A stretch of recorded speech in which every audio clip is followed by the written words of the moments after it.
Tonight, before you drift gently into sleep, I would like to invite you on a journey back through time to one of the greatest mysteries in human history.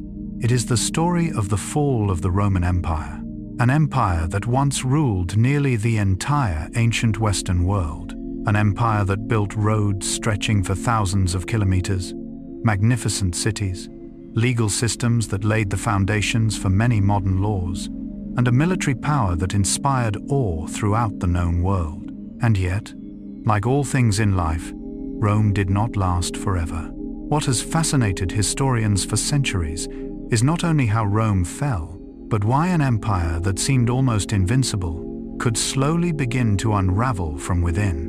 Was Rome defeated by invading forces, or by the quiet contradictions that had been growing inside the empire itself? Was its collapse an accident of history, or was it part of a pattern that every civilization eventually faces? Carl Jung believed that what happens to civilizations often reflects what happens within the human soul.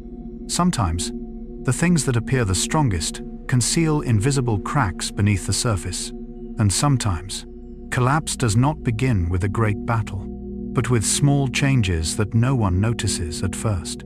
On tonight's journey, we will explore 100 fascinating facts about the fall of the Roman Empire. We will encounter powerful emperors, barbarian armies, economic crises, political intrigues, and those rare moments when the course of history changed in the blink of an eye. But this is not merely a story about war or power. It is also a story about ambition and pride, about prosperity and decline, about the way every empire, just like every human being, must eventually face an enduring question: what truly allows a system to endure through time? So, find a comfortable place for yourself, perhaps in bed, beneath the soft glow of an evening lamp. Allow the sounds of the day to slowly fade into the distance, and join me as we step into a world of emperors, warriors, and secrets that have slept quietly for nearly 2,000 years.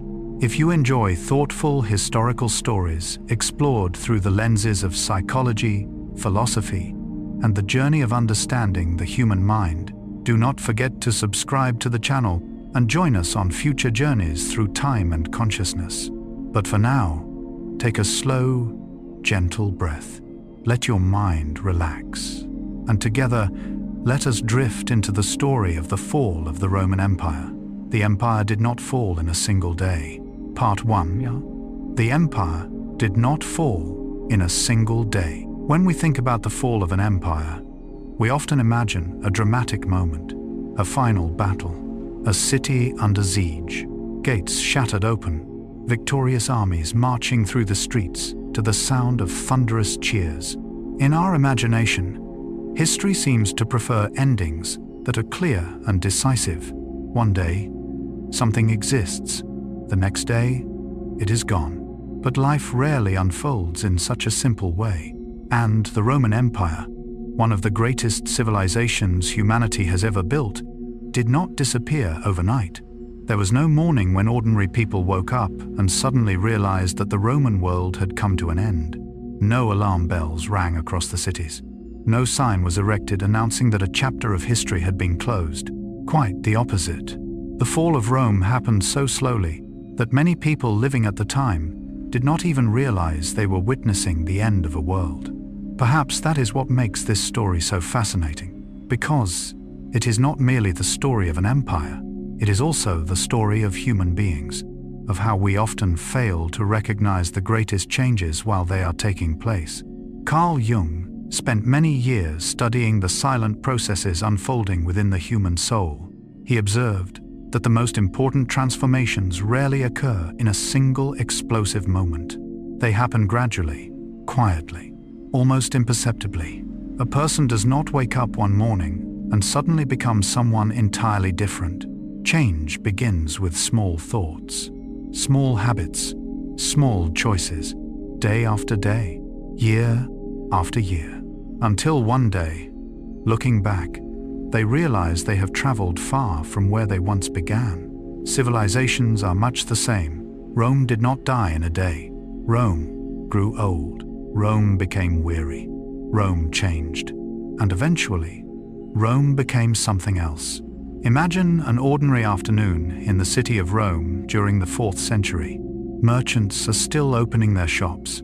Children are still running through the stone-paved streets. Senators are still debating inside public buildings.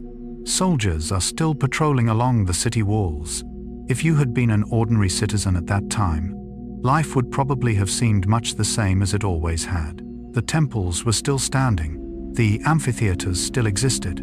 The Roman roads still stretched toward distant horizons. Everything still carried the familiar appearance of an empire that had once ruled the world. Yet beneath that familiar surface, many things had already begun to change. Like an ancient tree, from the outside, it still appears tall. It still provides shade.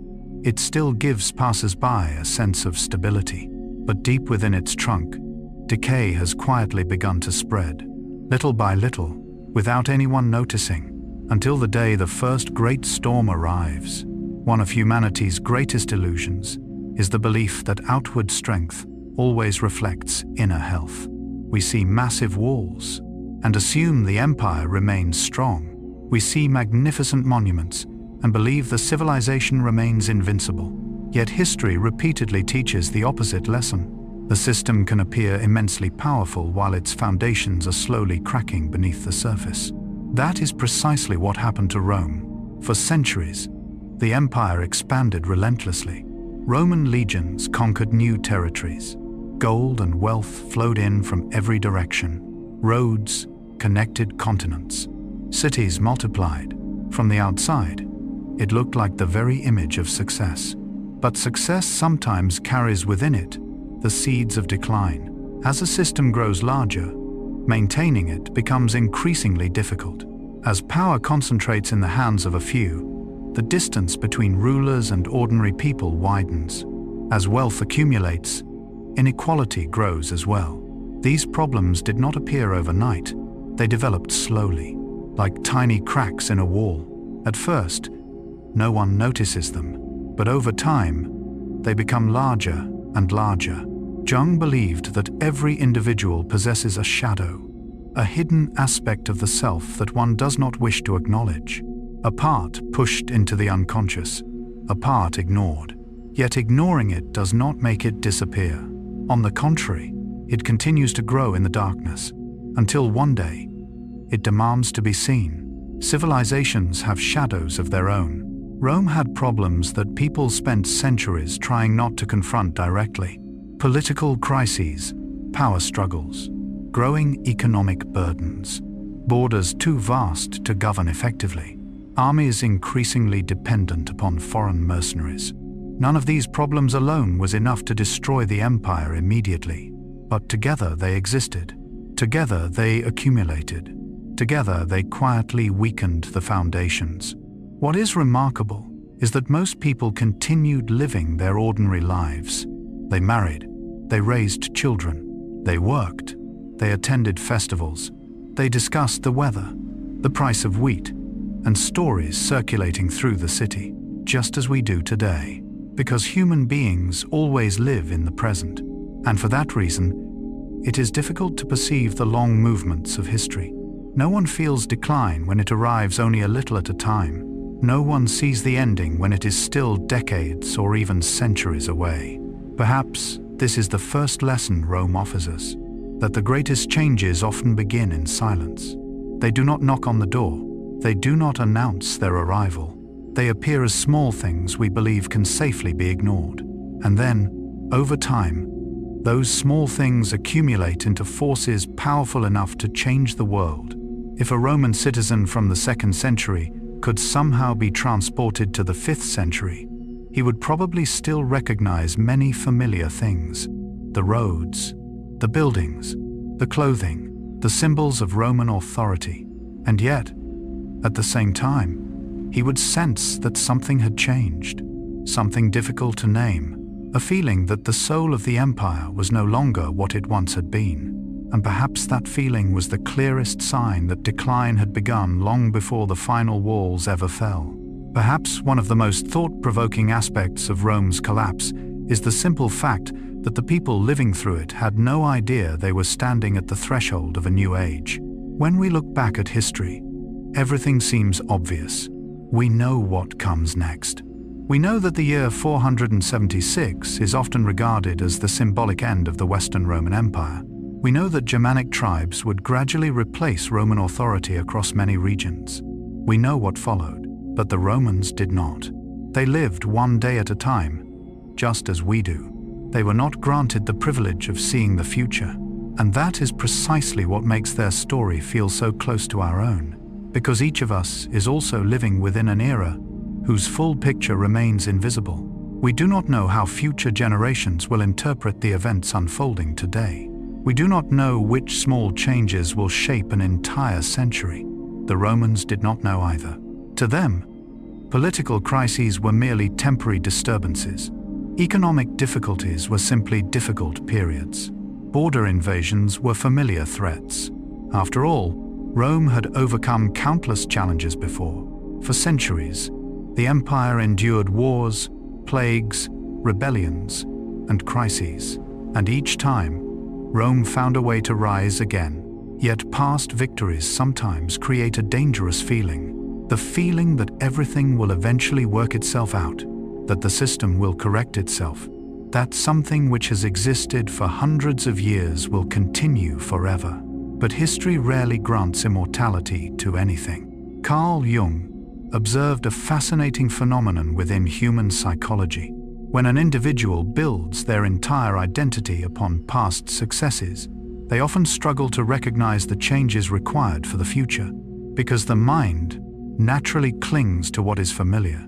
This is true not only for individuals, it is also true for organizations, for nations, and for empires. Rome had been successful for too long, so successful that its greatness sometimes became a burden. The structures that had once created strength began to grow rigid. The systems that had once been efficient began to slow down. Methods suited to an older world struggled to adapt to a changing one. Yet from the outside, everything still appeared familiar, and that is what makes decline so difficult to recognize. A city does not collapse while its walls remain standing. An empire does not disappear while its banners still fly. True decline begins when faith in the values that once created its strength starts to fade. Imagine an oil lamp burning in the darkness. From a distance, the flame is still there, still giving light. Yet the oil inside is steadily running out. Those standing outside see only the light. They cannot see what is happening within. Rome during its final centuries was much like that lamp. Its grand monuments still stood. Its ceremonies continued. Its titles remained in use, but the energy that once sustained the entire system was slowly diminishing. What is particularly noteworthy is that the tribes often blamed for Rome's fall were only part of the story. The Goths, the Vandals, the Huns. These names appear repeatedly in history books, yet they were not the sole cause. They were more like the final strong wind that toppled a tree already hollowed from within. If the tree had remained healthy, the storm might not have been enough to bring it down. But when cracks have existed for years, even a small force can trigger irreversible change. That is why many modern historians believe the more important question is not who destroyed Rome, but rather, what made Rome so vulnerable? And once we ask that question, we begin to see a lesson that reaches far beyond history, a lesson about the nature of every living system. Jung once wrote, "Until you make the unconscious conscious, it will direct your life, and you will call it fate."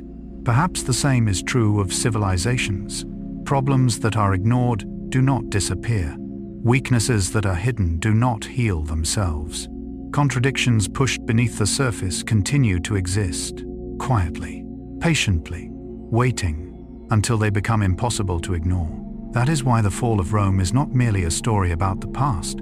It is a mirror, a reminder that every system, no matter how large, must continually examine itself. Every individual, every organization, and every civilization must possess the courage to confront internal problems before they become external crises. And perhaps that is the deepest message this first chapter wishes to offer us. Great empires rarely die from a single sword stroke. More often, they die from small things, neglected for too long, from cracks left unrepaired, from questions left unasked, from changes left unseen. Rome did not fall in a day. It fell little by little, year by year, generation by generation, until what had once been the center of the ancient world became a memory preserved in history. But to understand why the first cracks appeared, we must travel back to the moment when the empire stood at the height of its power, because sometimes the seeds of decline are planted during the very age of glory. And that is where our next story begins. Two fates of a single empire. When we speak about the fall of the Roman Empire, most of us tend to imagine a single moment, a particular day in history, a city gate swinging open, an emperor being deposed, an empire disappearing, a world coming to an end. That is often how the human mind tells great stories. We love clear beginnings and decisive endings, but real history is rarely that simple. The deeper we look into Rome, the more we realize that the story of its collapse is far more complex than the version often told in textbooks. For perhaps the most fascinating truth is this: Rome did not completely die in the year 476. It simply began to live through two different destinies. You may have heard that 476 AD marks the end of the Roman Empire. It was the year when the last emperor of the Western Roman Empire, Romulus Augustulus, was deposed by the Germanic leader Odoacer. In many history books, this moment is presented as the end of the ancient Roman world. But if someone living in Constantinople at that very time had heard such a claim, they might have been quite surprised. Because in the East, the Roman Empire was still very much alive. Emperors still ruled, laws were still being issued, armies still patrolled the frontiers. Coins bearing the image of Roman emperors still circulated throughout the empire. Life continued. For them, Rome had not ended at all. It is one of the most intriguing paradoxes in history. An empire had fallen, and yet, at the very same time, it was still alive. Carl Jung believed that one of humanity's most common mistakes is viewing the world through overly simple opposites: alive or dead, success or failure, existing or gone. But reality is often far more complex. Many things do not disappear. They simply change form. They transform. They become something new. Rome was no different. Looking back across the centuries, we can see that the division between East and West was not merely an administrative decision. It was more like a branching point in history, like a great river splitting into two separate streams, both originating from the same source, yet gradually flowing in different directions. In 285 AD, Emperor Diocletian made a decision that would change the course of history. He divided the administration of the empire into two great regions, the West and the East. This was not a sign of weakness, as many people assume, quite the opposite. It was an attempt to save an empire that had become too vast to govern effectively. Imagine trying to lead a territory stretching from present-day Britain to the Middle East, from the deserts of North Africa to the banks of the Danube, in an age without telephones, without the internet, without airplanes. Even a letter could take weeks or months to reach its destination. Distance itself became an enormous challenge, and sometimes success creates entirely new problems. Rome had expanded to such a degree that it was becoming nearly impossible to manage efficiently from a single center of power. That is why the empire gradually developed two capitals, Rome in the west and Constantinople in the east. At first, they were still parts of the same body, but over time, the two halves began to evolve in different ways. Like identical twins raised in different environments, they still shared the same origins. Yet they gradually developed distinct personalities. The West faced increasing pressure from Germanic tribes. Trade routes weakened. The economy became more fragile. Political crises became more frequent. Meanwhile, the East possessed several important advantages. Its cities were wealthier, Its trade networks with Asia remained vibrant. Its population was larger. Its tax revenues were more stable.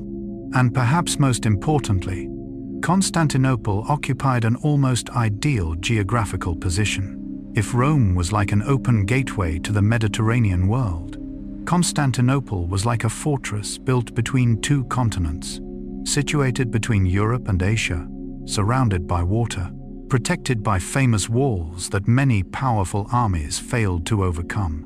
But the most fascinating part of this story is not geography, it is the psychology of civilizations. Jung once wrote, "The greatest and most important problems of life are all fundamentally insoluble. They can never be solved, but only outgrown." Perhaps the Eastern Roman Empire accomplished what the West could not. It learned how to adapt. It changed in order to survive. While many institutions in the West clung to older forms, Constantinople gradually transformed itself. Greek became more common than Latin. Culture changed. Religion changed. Administration changed. Yet the Roman spirit remained. It is a beautiful paradox. Sometimes, the only way to continue is to embrace change, for what attempts to remain unchanged forever is often left behind by time. And it is here that the story of two destinies begins to diverge more dramatically than ever before. One path slowly moved toward dissolution.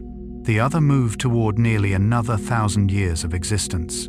But to understand why this happened, we must continue our journey deeper into the world of Constantinople, the city that inherited Rome's dream and transformed it into something entirely new. When modern people hear the word Byzantine, we often unconsciously imagine a civilization completely separate from Rome, an Eastern Empire, a world of golden domes, orthodox churches, complex court ceremonies, emperors ruling from Constantinople. Yet the fascinating truth is that the people living in that empire never called themselves Byzantines.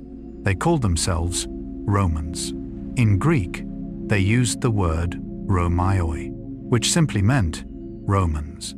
To them, the empire had never disappeared. It had simply continued under a different form.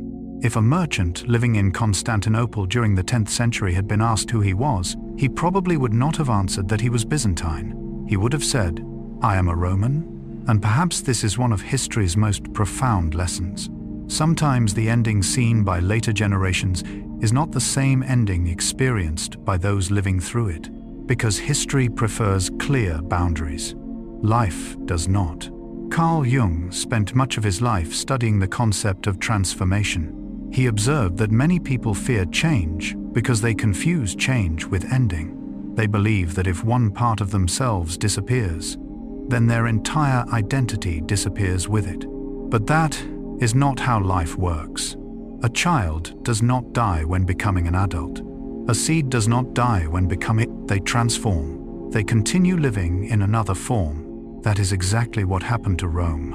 When the Western Roman Empire weakened and finally fell in 476, the eastern half of the empire did not merely survive, it flourished. Over the centuries that followed, Constantinople became one of the wealthiest cities in the world. Merchants from Europe, the Middle East, and Asia gathered in its harbors. Scholars copied and preserved classical works. Architects created structures that astonished travelers. One of them was Hagia Sophia. For nearly 1,000 years, it was the largest church in the world. Many who entered its interior felt as though they were standing somewhere between earth and heaven. Light shimmered across golden mosaics. Enormous domes seemed to float effortlessly above them. This was not the image of a dead empire. It was the image of a civilization continuing to write new chapters. While many territories that had once belonged to the Western Roman Empire experienced periods of instability, Constantinople maintained a remarkable degree of continuity. Of course, it was not perfect. No empire ever is. It faced wars, plagues, political intrigue, rebellions. But what is remarkable is that it continued to adapt. When circumstances changed, it changed with them. When the world transformed, it learned to transform alongside it. Perhaps this was the greatest difference between the two destinies. One side tried for too long to preserve an old image. The other was willing to change in order to survive. Jung once wrote, "I am not what happened to me. I am what I choose to become." If we apply those words to history, Byzantine civilization seems to embody that very idea. It did not try to become a perfect copy of ancient Rome. It chose to become a new version of Rome, preserving its essential foundations, while remaining willing to alter its outward form. That is why the empire endured for nearly another 1,000 years. 1,000 years. A span of time so vast that it is difficult to comprehend. When the Western Roman Empire fell in 476, many parts of Europe had not yet developed into modern nations. When Constantinople finally fell in 1453, the Renaissance had already begun. Oceanic voyages of exploration were about to reshape the world. Humanity was entering an entirely different age. Throughout those nearly 10 centuries, the Eastern Roman Empire served as a bridge between the ancient world and the modern one. It preserved Roman law. It preserved Greek knowledge. It preserved countless works of literature, philosophy, and science that might otherwise have been lost forever. It is a beautiful irony. The empire often said to have fallen was, in many ways, the very thing that allowed Rome's legacy to survive.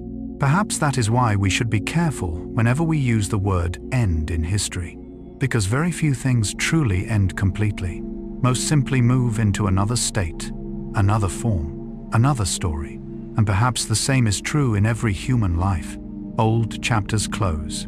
Old versions of ourselves disappear. Old dreams no longer look the way they once did. But that does not necessarily mean an ending. Sometimes it is simply transformation. One door closes so that another may open. Rome teaches us this lesson. The year 476 was not the day the entire Roman world vanished. It was the day when two destinies finally separated completely. One destiny led toward the fragmentation of the West. The other led toward nearly another 1,000 years of life in the East. And it is only when we see those two paths that we begin to understand that the story of Rome's fall is not merely a story of failure, it is also a story of adaptation, of transformation, of how a civilization can survive by reinventing itself. But if Rome was once powerful enough to dominate most of the known world, then the next question naturally arises: what caused the first cracks to appear in such a magnificent empire?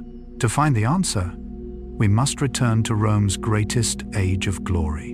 For sometimes, the seeds of decline are planted in the very heart of an empire's golden age, the end of an empire.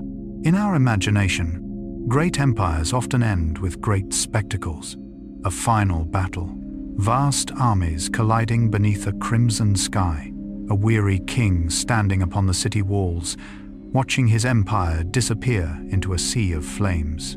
The sound of war trumpets echoing one last time before history closes a grand chapter. We like to imagine it that way because the human mind is drawn to symbolic endings. We want to believe that an empire which once ruled the world must meet an ending worthy of its glory. But history sometimes chooses very different endings, quieter, sadder, and perhaps more truthful. When people speak of the fall of the Western Roman Empire, many imagine barbarian armies pouring through the gates of Rome. Yet what is surprising is that the year 476, often regarded as the moment the empire ended, witnessed no glorious final battle at all. There was no last stand, no tragic hero falling in defense of a world that was collapsing around him. No epic scene worthy of a historical film. There was only a boy, a young man bearing a name filled with symbolism. Romulus, Augustulus. Even the name itself feels like a strange joke of fate. Romulus was the legendary founder of Rome. Augustus was the title of its first emperor. Yet the final emperor of the Western Roman Empire carried both names while existing as little more than a powerless teenager. History sometimes arranges things in such curious ways. as though a circle were closing, as though a story were returning to its beginning. But this time, without the strength and conviction that had marked its birth, only the shadow of what once existed remained. When Romulus Augustulus was placed upon the throne, he was only about 14 or 15 years old. His rise was not the result of political talent or remarkable leadership. He was elevated by his father, Orestes, an ambitious military commander.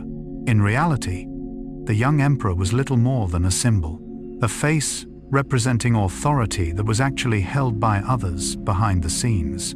The tragedy was that even those who truly held power no longer possessed the strength to control events. The empire had become exhausted. The resources that once sustained Rome's enormous machinery were slowly disappearing. The army relied more and more on warriors of Germanic origin. Province after province slipped away from central control. Taxes became a burden. Population declined in many regions. Faith in the future no longer burned as brightly as it once had. From the outside, the symbols of power still remained, but the life force within was growing weaker with every passing day. Carl Jung once wrote, "People will do anything, no matter how absurd, in order to avoid facing their own souls." Sometimes civilizations behave in much the same way. Instead of confronting their deepest internal problems, they cling to outward symbols, ceremonies, titles, memories of former glory. But memory cannot replace vitality, and symbols cannot replace reality. Rome in its final years was like an old man still wearing the magnificent military uniform of his youth. The uniform remained beautiful. The medals still shone brightly, but the body inside was no longer the same. The saddest part was not that this decline occurred. It was that so many people failed to recognize it until it was already too late. In the year 476, Odoacer, a Germanic leader serving within the Roman military system, entered Italy. What is fascinating is that he was not an outside conqueror in the traditional sense. He had been part of the Roman world. He understood its institutions. He operated within its structures. This is what makes the events of 476 so unique. It is not entirely a story of outsiders defeating insiders. It is a story of a system that had become too weak to sustain itself. When Odoacer deposed Romulus Augustulus, there was almost no significant resistance, no decisive battle, no loyal army rushing to rescue the young emperor, no wave of counterattacks sweeping across the empire, almost nothing at all. And it is precisely that silence which makes this moment so haunting. An empire that had ruled millions, an empire that had inspired fear across the known world, an empire that had built roads connecting entire continents. In the end, it disappeared almost without a sound, not because its enemies were overwhelmingly powerful, but because it no longer possessed the strength to rise. It is a very different kind of ending from the one we often imagine. Yet perhaps it is the kind that occurs most often in history, because many things do not disappear when they are defeated. They disappear when they no longer possess the energy required to continue, like a flame that does not die because of a storm, but because the oil within the lamp has run dry. And when we look at the story of Romulus Augustulus, we begin to realize that the year 476 is more than a historical milestone. It is also a profound lesson about the nature of decline. For the end of an empire does not always arrive with thunder. Sometimes it arrives on a quiet afternoon when almost no one realizes that a world has just come to an end. And that is where the next part of our story begins. Perhaps what makes the year 476 one of the most extraordinary moments in history is not what happened, but what did not happen. There was no final battle, no grand proclamation, no heroic figure standing in the center of Rome calling upon the people to defend the empire with their final breath. History is often told through loud events, yet sometimes its most important turning points unfold in silence. And the silence of 476 was one of those moments. After deposing Romulus Augustulus, Odoacer did not declare himself Roman emperor. That fact is remarkable. Instead, He sent the imperial insignia to Constantinople and acknowledged the emperor in the East as the only legitimate ruler. Even in what is considered the end of the Western Roman Empire, the shadow of Rome remained immense. It still existed in the minds of people. It still existed in law, in language, in the collective memories built over centuries. Carl Jung devoted much of his life to studying what he called the collective unconscious. According to Jung, there are images, symbols, and stories so powerful that they transcend individual lives. They continue to live within the psyche of entire communities, across generations, across civilizations. Perhaps Rome was such a symbol. An empire may disappear from the map, yet the idea of Rome continues to live. Even those who replaced it wish to inherit it, to become part of it, to be seen as its rightful successors.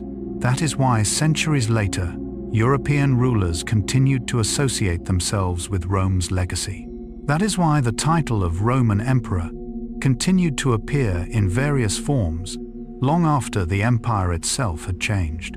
For great empires do not merely rule territory, they rule imagination, and imagination often survives longer than walls. When we look at the image of Romulus Augustulus, we encounter a figure filled with paradox. A young man bearing the name of Rome's legendary founder and its first emperor, yet he became its last emperor.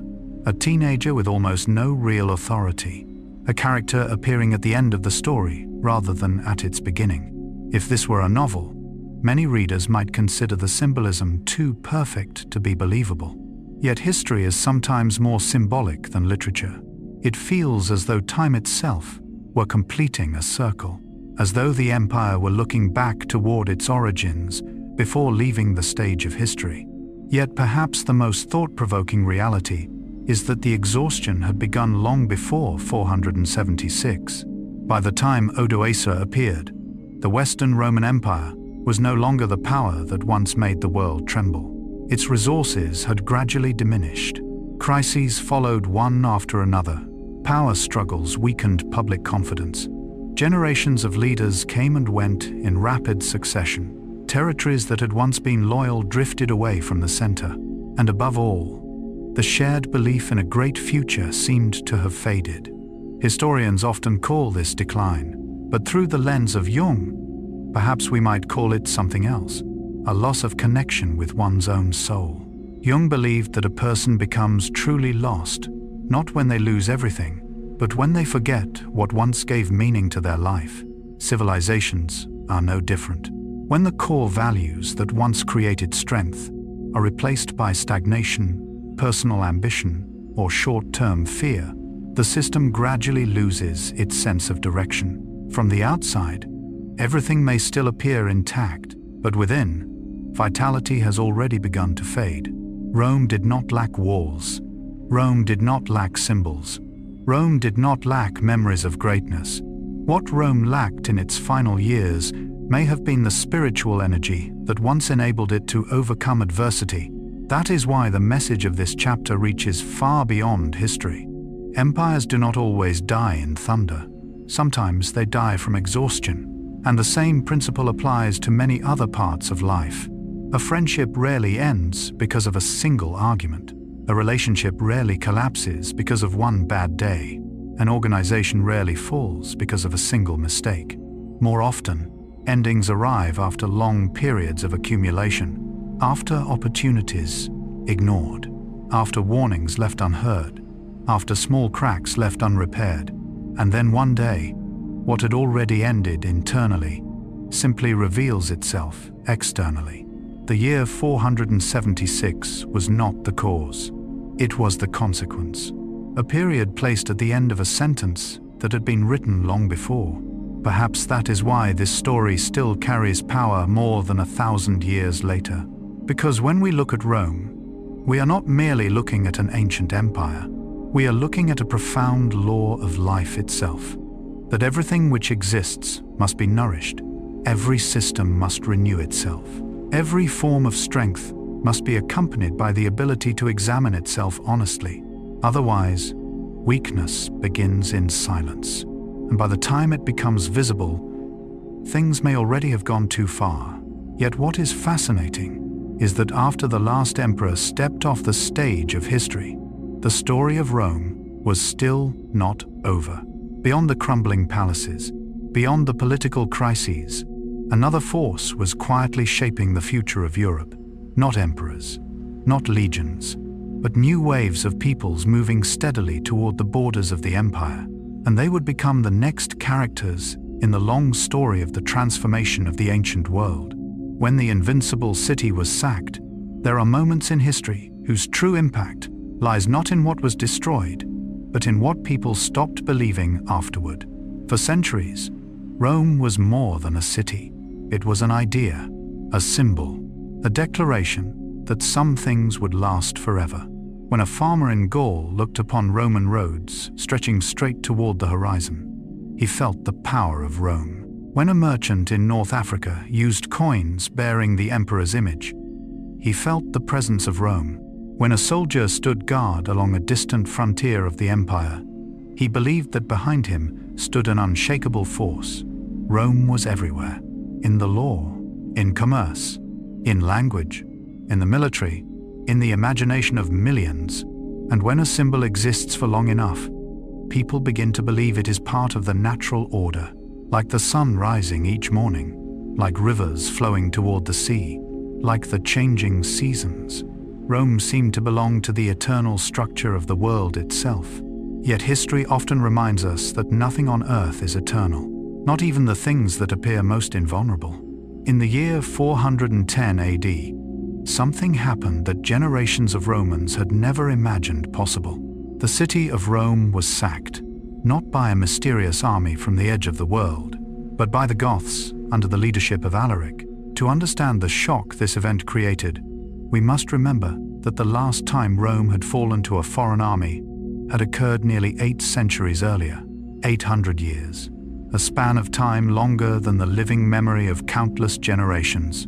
For the Romans, the idea that enemies might walk through the city gates was almost unimaginable. Rome could experience crises. Rome could change emperors. Rome could fight wars along its frontiers, but Rome could not be conquered.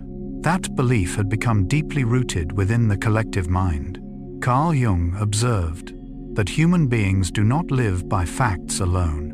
We also live through symbols, stories, invisible beliefs that help us feel that the world possesses order and meaning.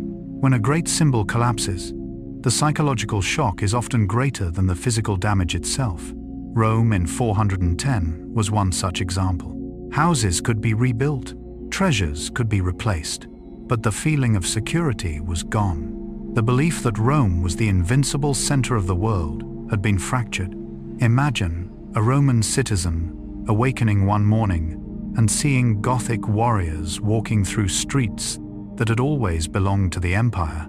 The familiar squares, the monuments built to celebrate Roman power, the places once regarded as the heart of the world, all now bore witness to a new reality. Rome could be wounded. And if Rome could be wounded, what was truly safe? What was truly eternal? Those questions began to spread through the minds of millions. What is fascinating is that Alaric did not completely destroy the city. He did not burn everything to the ground.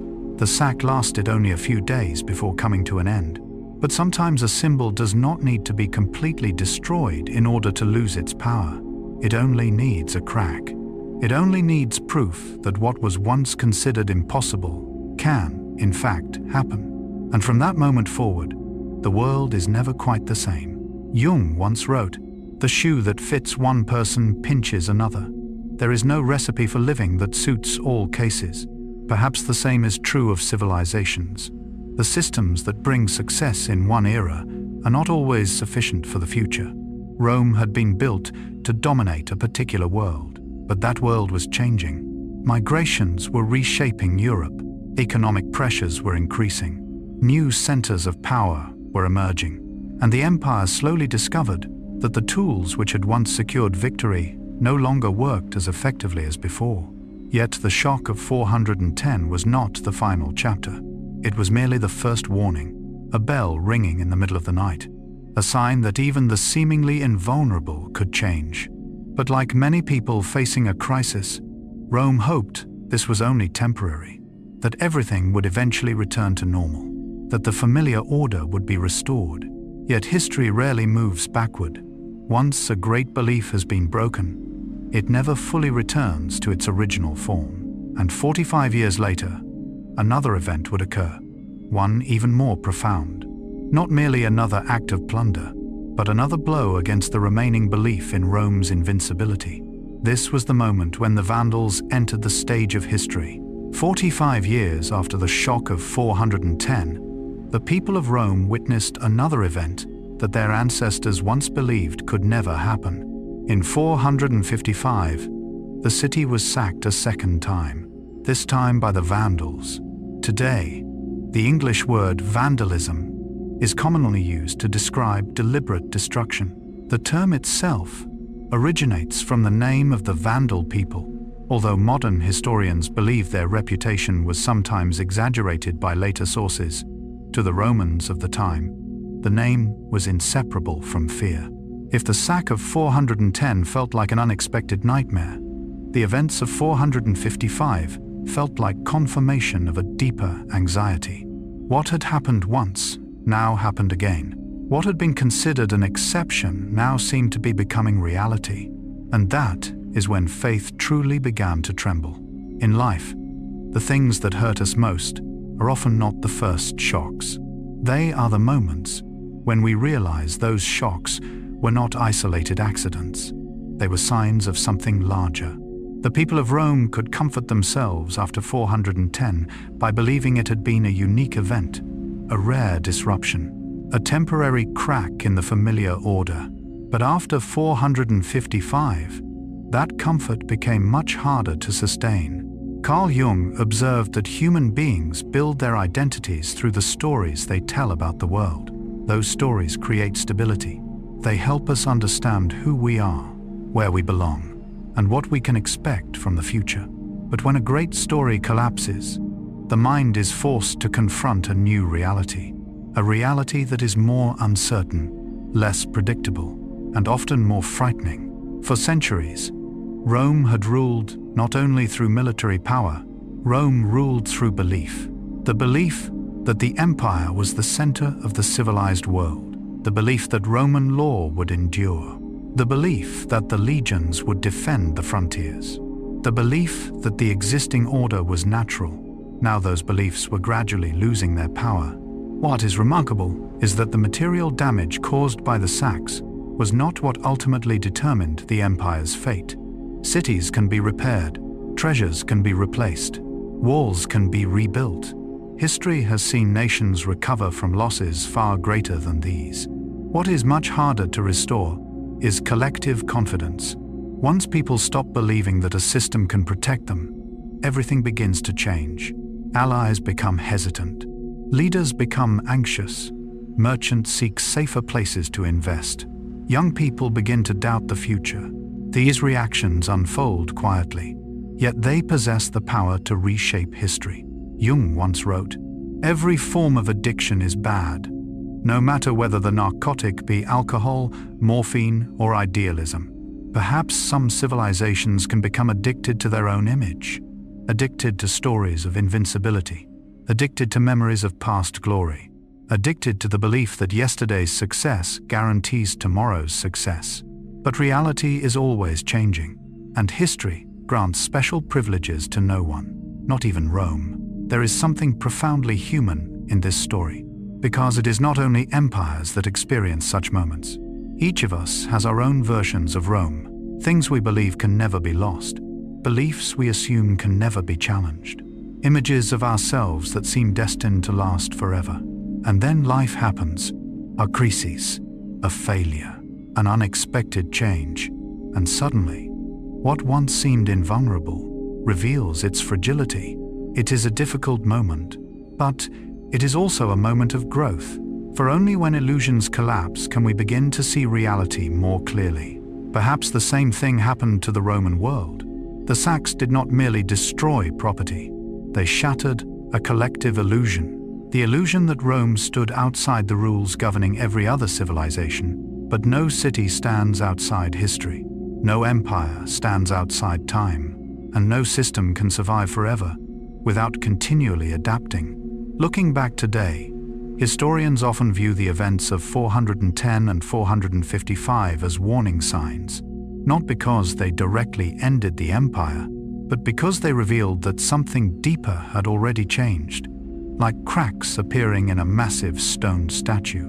The cracks themselves do not cause the statue to collapse, but they reveal that the strength within is no longer intact, and that is the truly frightening part. Not destruction from the outside, but the moment we realize that the things which once made us feel safe are no longer certain. If Rome could be defeated, then nothing was entirely invulnerable.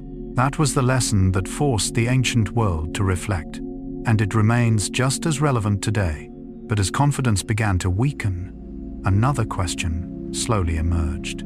If walls were no longer enough to protect the empire, what was truly weakening Rome? The answer did not lie solely with enemies beyond the borders. It also lay within problems that had been quietly growing inside the empire for generations. And that is where the next chapter of our story will lead us. An empire too large to endure. There is a paradox that appears again and again throughout history. The very thing that makes a system great can sometimes become the thing that places it in danger. The taller a tree grows, the stronger the winds it must face. The larger a ship becomes, the harder it is to turn in rough seas. And the more an empire expands, the greater the burden it must carry in order to maintain that expansion. When we look at a map of Rome at the height of its power, it is difficult not to feel a sense of awe. From the misty fields of Britannia in the north, to the scorching deserts of North Africa, from the Atlantic coast to the lands bordering the Middle East. A single color stretched across the map, a single authority connecting dozens of peoples, languages, and cultures. It was an extraordinary achievement and an extraordinary burden. Today, if we wish to send a message to the other side of the world, it takes only seconds. But in Roman times, information moved at the speed of horses, sailing ships, and human feet. An order issued in Rome might take weeks or even months to reach a distant frontier. If a rebellion erupted in Britannia, the emperor could not know immediately. If an invasion occurred along the Danube, help could not arrive overnight. Distance became an invisible yet immensely powerful challenge. From afar, the empire appeared to be a unified body, but in reality, it was a body stretched so far that its nervous system could no longer react quickly enough to every disturbance.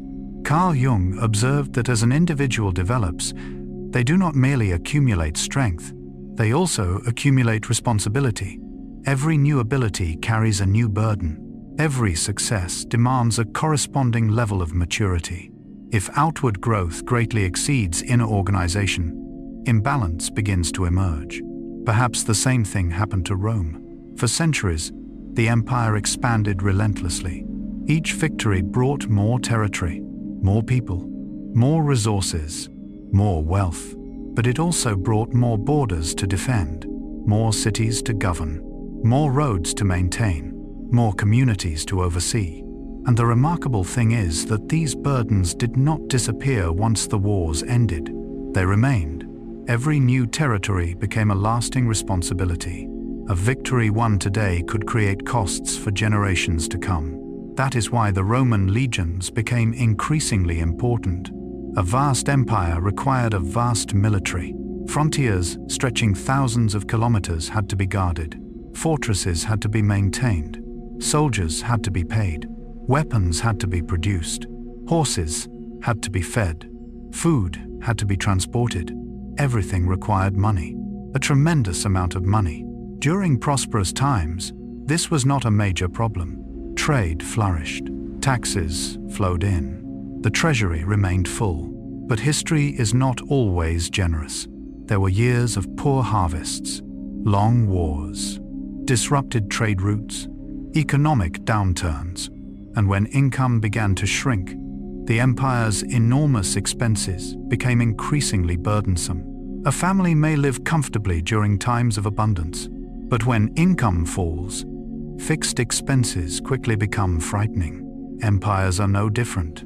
Systems built during wealthy times are often difficult to shrink when circumstances change. Rome increasingly faced a difficult question. How do you maintain a massive system when resources no longer grow as they once did? The most common answer was higher taxes, and that is where new tensions emerged. To officials in the heart of the empire, taxation was necessary, but to farmers living in distant provinces, taxes increasingly felt like a burden. Every harvest, every shipment, every transaction carried greater pressure than before. At first, these changes were subtle, difficult to notice, difficult to measure, but across generations, they accumulated, like drops of water falling upon a stone.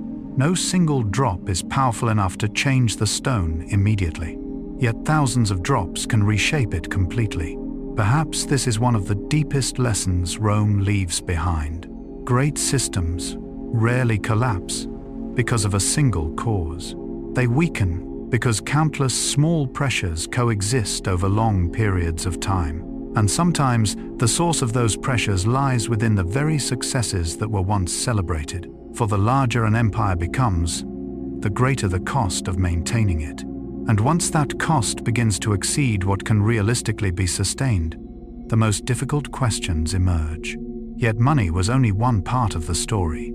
For alongside armies and taxation, another force was quietly growing inside Rome: the administrative machine, a system becoming increasingly complex, increasingly cumbersome, and ultimately one of the greatest challenges the empire would face. And from here, the next chapter of our story begins to unfold. When a child grows, the body does not simply become taller, it must also learn to coordinate itself more effectively. The heart must grow stronger, the nervous system must become more sophisticated, the organs must work together in greater harmony. If size increases without a corresponding increase in coordination, difficulties emerge. Empires are no different. Expansion requires more than territory. It requires the ability to manage growing complexity. And this was precisely the challenge Rome increasingly faced. To govern millions of people spread across 3 continents, the empire required an enormous administrative structure: tax collectors, provincial governors, secretaries, inspectors, legal institutions, record-keeping systems, all working together to maintain order. At first, this was one of Rome's greatest strengths. While many other regions remained fragmented and disorganized, the Romans built an astonishing system of administration. But over time, that same system began to expand beyond what was necessary. Every new problem created a new regulation. Every new regulation required additional oversight. Every new layer of management demanded more resources. Like an ancient tree continuously growing new branches. At first, this makes the tree stronger, but eventually, the weight of those branches becomes a burden. Carl Jung observed that every living system must maintain a balance between order and adaptability. Too much chaos leads to collapse, but excessive rigidity can be equally dangerous. A healthy mind is not one that controls everything. It is one that knows how to change when change becomes necessary. Rome increasingly struggled to do so. Decisions made at the center had to pass through countless layers before reaching distant regions. Meanwhile, the outside world continued to move. Peoples migrated. Trade routes shifted. New threats emerged. Yet the empire's enormous machinery responded more and more slowly. An invisible distance began to grow, a distance between Rome and its provinces, a distance between decision-makers and those living with the consequences of those decisions. An official in the capital might see numbers on a report, but a farmer in a distant countryside experienced those policies through failed harvests and rising taxes. As that distance widened, the sense of connection to the empire gradually weakened. People began to feel that Rome was no longer part of their lives. Instead, it seemed like a distant authority demanding more while offering less. That was a dangerous transformation. Because no empire survives through armies alone. Every empire ultimately depends upon the invisible consent of millions of people, upon the belief that the existing system remains worth preserving. When that belief weakens, cracks begin appearing everywhere. What is remarkable is that no one woke up one morning and announced, "Rome is collapsing." History rarely works that way. Instead, change unfolds slowly, year by year, decade by decade, generation by generation. Taxes increase slightly. Procedures become a little more complicated. Problems take a little longer to solve. Each individual change appears insignificant, but accumulated across centuries, they create enormous pressure. Carl Jung once wrote, "Life really does begin at 40. Up until then, you are just doing research." If we apply that idea to history, perhaps civilizations experience similar stages of maturity. Early success is a period of growth, but true wisdom comes from understanding one's limits. Rome was exceptionally skilled at expanding, at conquering, at building, but eventually, the greatest challenge was no longer how to become larger. It was how to sustain what had already become so vast. This lesson reaches far beyond history, because in modern life, we often face the same paradox. A business grows rapidly, an organization expands continuously, an individual achieves remarkable success, and then one day, that very success creates new responsibilities, new pressures, new problems. What was once an advantage becomes a burden if it is not managed carefully. That is why the message of this chapter is so profound. Great success can sometimes create the very conditions that lead to decline. Not because success is harmful, but because every form of growth requires a matching capacity for adaptation. If strength increases while flexibility does not, imbalance gradually emerges. When we look at Rome, we do not merely see an empire that became too large. We see a timeless lesson about the limits of every system, that not everything can continue growing forever, that not every expansion is sustainable, and that wisdom sometimes lies not in becoming larger, but in learning how to maintain balance. Yet administrative burdens and taxation were only part of the story. For while the machinery of government grew heavier, another problem, perhaps even more dangerous, was quietly emerging. The gradual weakening of the very force that had created Rome's legendary power, the legions, the soldiers who built the empire, and the same soldiers who would witness its final chapters. And it is there that our next story begins. The enemy from within. In historical stories, we often like to search for a clear enemy, an army arriving from distant lands, an invading people, an ambitious king, a decisive battle that determines the fate of an entire civilization. It makes the story easier to understand, easier to retell, and perhaps easier to accept. For how comforting it would be if we could simply say that Rome fell because its enemies from beyond the borders were too powerful. If everything were that simple, history would be far easier to comprehend. But when we look more deeply into the final centuries of the Roman Empire, we begin to discover a truth that is less dramatic, yet far more profound. Before the Goths crossed the frontiers, before the Vandals entered Rome, before the invasions shook the ancient world, Rome was already facing another adversary. An adversary that did not come from outside. An adversary that lived within the empire itself. It was division. It was the pursuit of power. It was the internal struggles that continued across generations. Perhaps one of the most surprising facts about Roman history is the sheer number of civil wars the empire endured. When we think of Rome, we often remember its victories over Carthage, its conquests in Gaul, its legions marching across Europe. Yet a great deal of Rome's resources were not spent fighting external enemies. They were spent fighting other Romans. Roman armies confronted one another. Roman generals marched against one another. Roman cities were besieged by Roman soldiers. It is one of history's saddest paradoxes. The most powerful empire in the world often devoted much of its strength to wounding itself. Carl Jung once wrote, "Everything that irritates us about others can lead us to an understanding of ourselves. Perhaps the same principle applies to civilizations. Often, the greatest danger is not what comes from outside. It is what has existed within for a long time, without being recognized. Jung called this the shadow, the hidden part, the part we do not wish to acknowledge, the silent conflicts that accumulate in darkness. And if the shadow is never confronted, it eventually finds a way to express itself. Rome had its own shadow. In its earlier centuries, the strength of the empire came from a powerful sense of shared purpose, from faith in the state, from the feeling that every citizen belonged to something greater than themselves.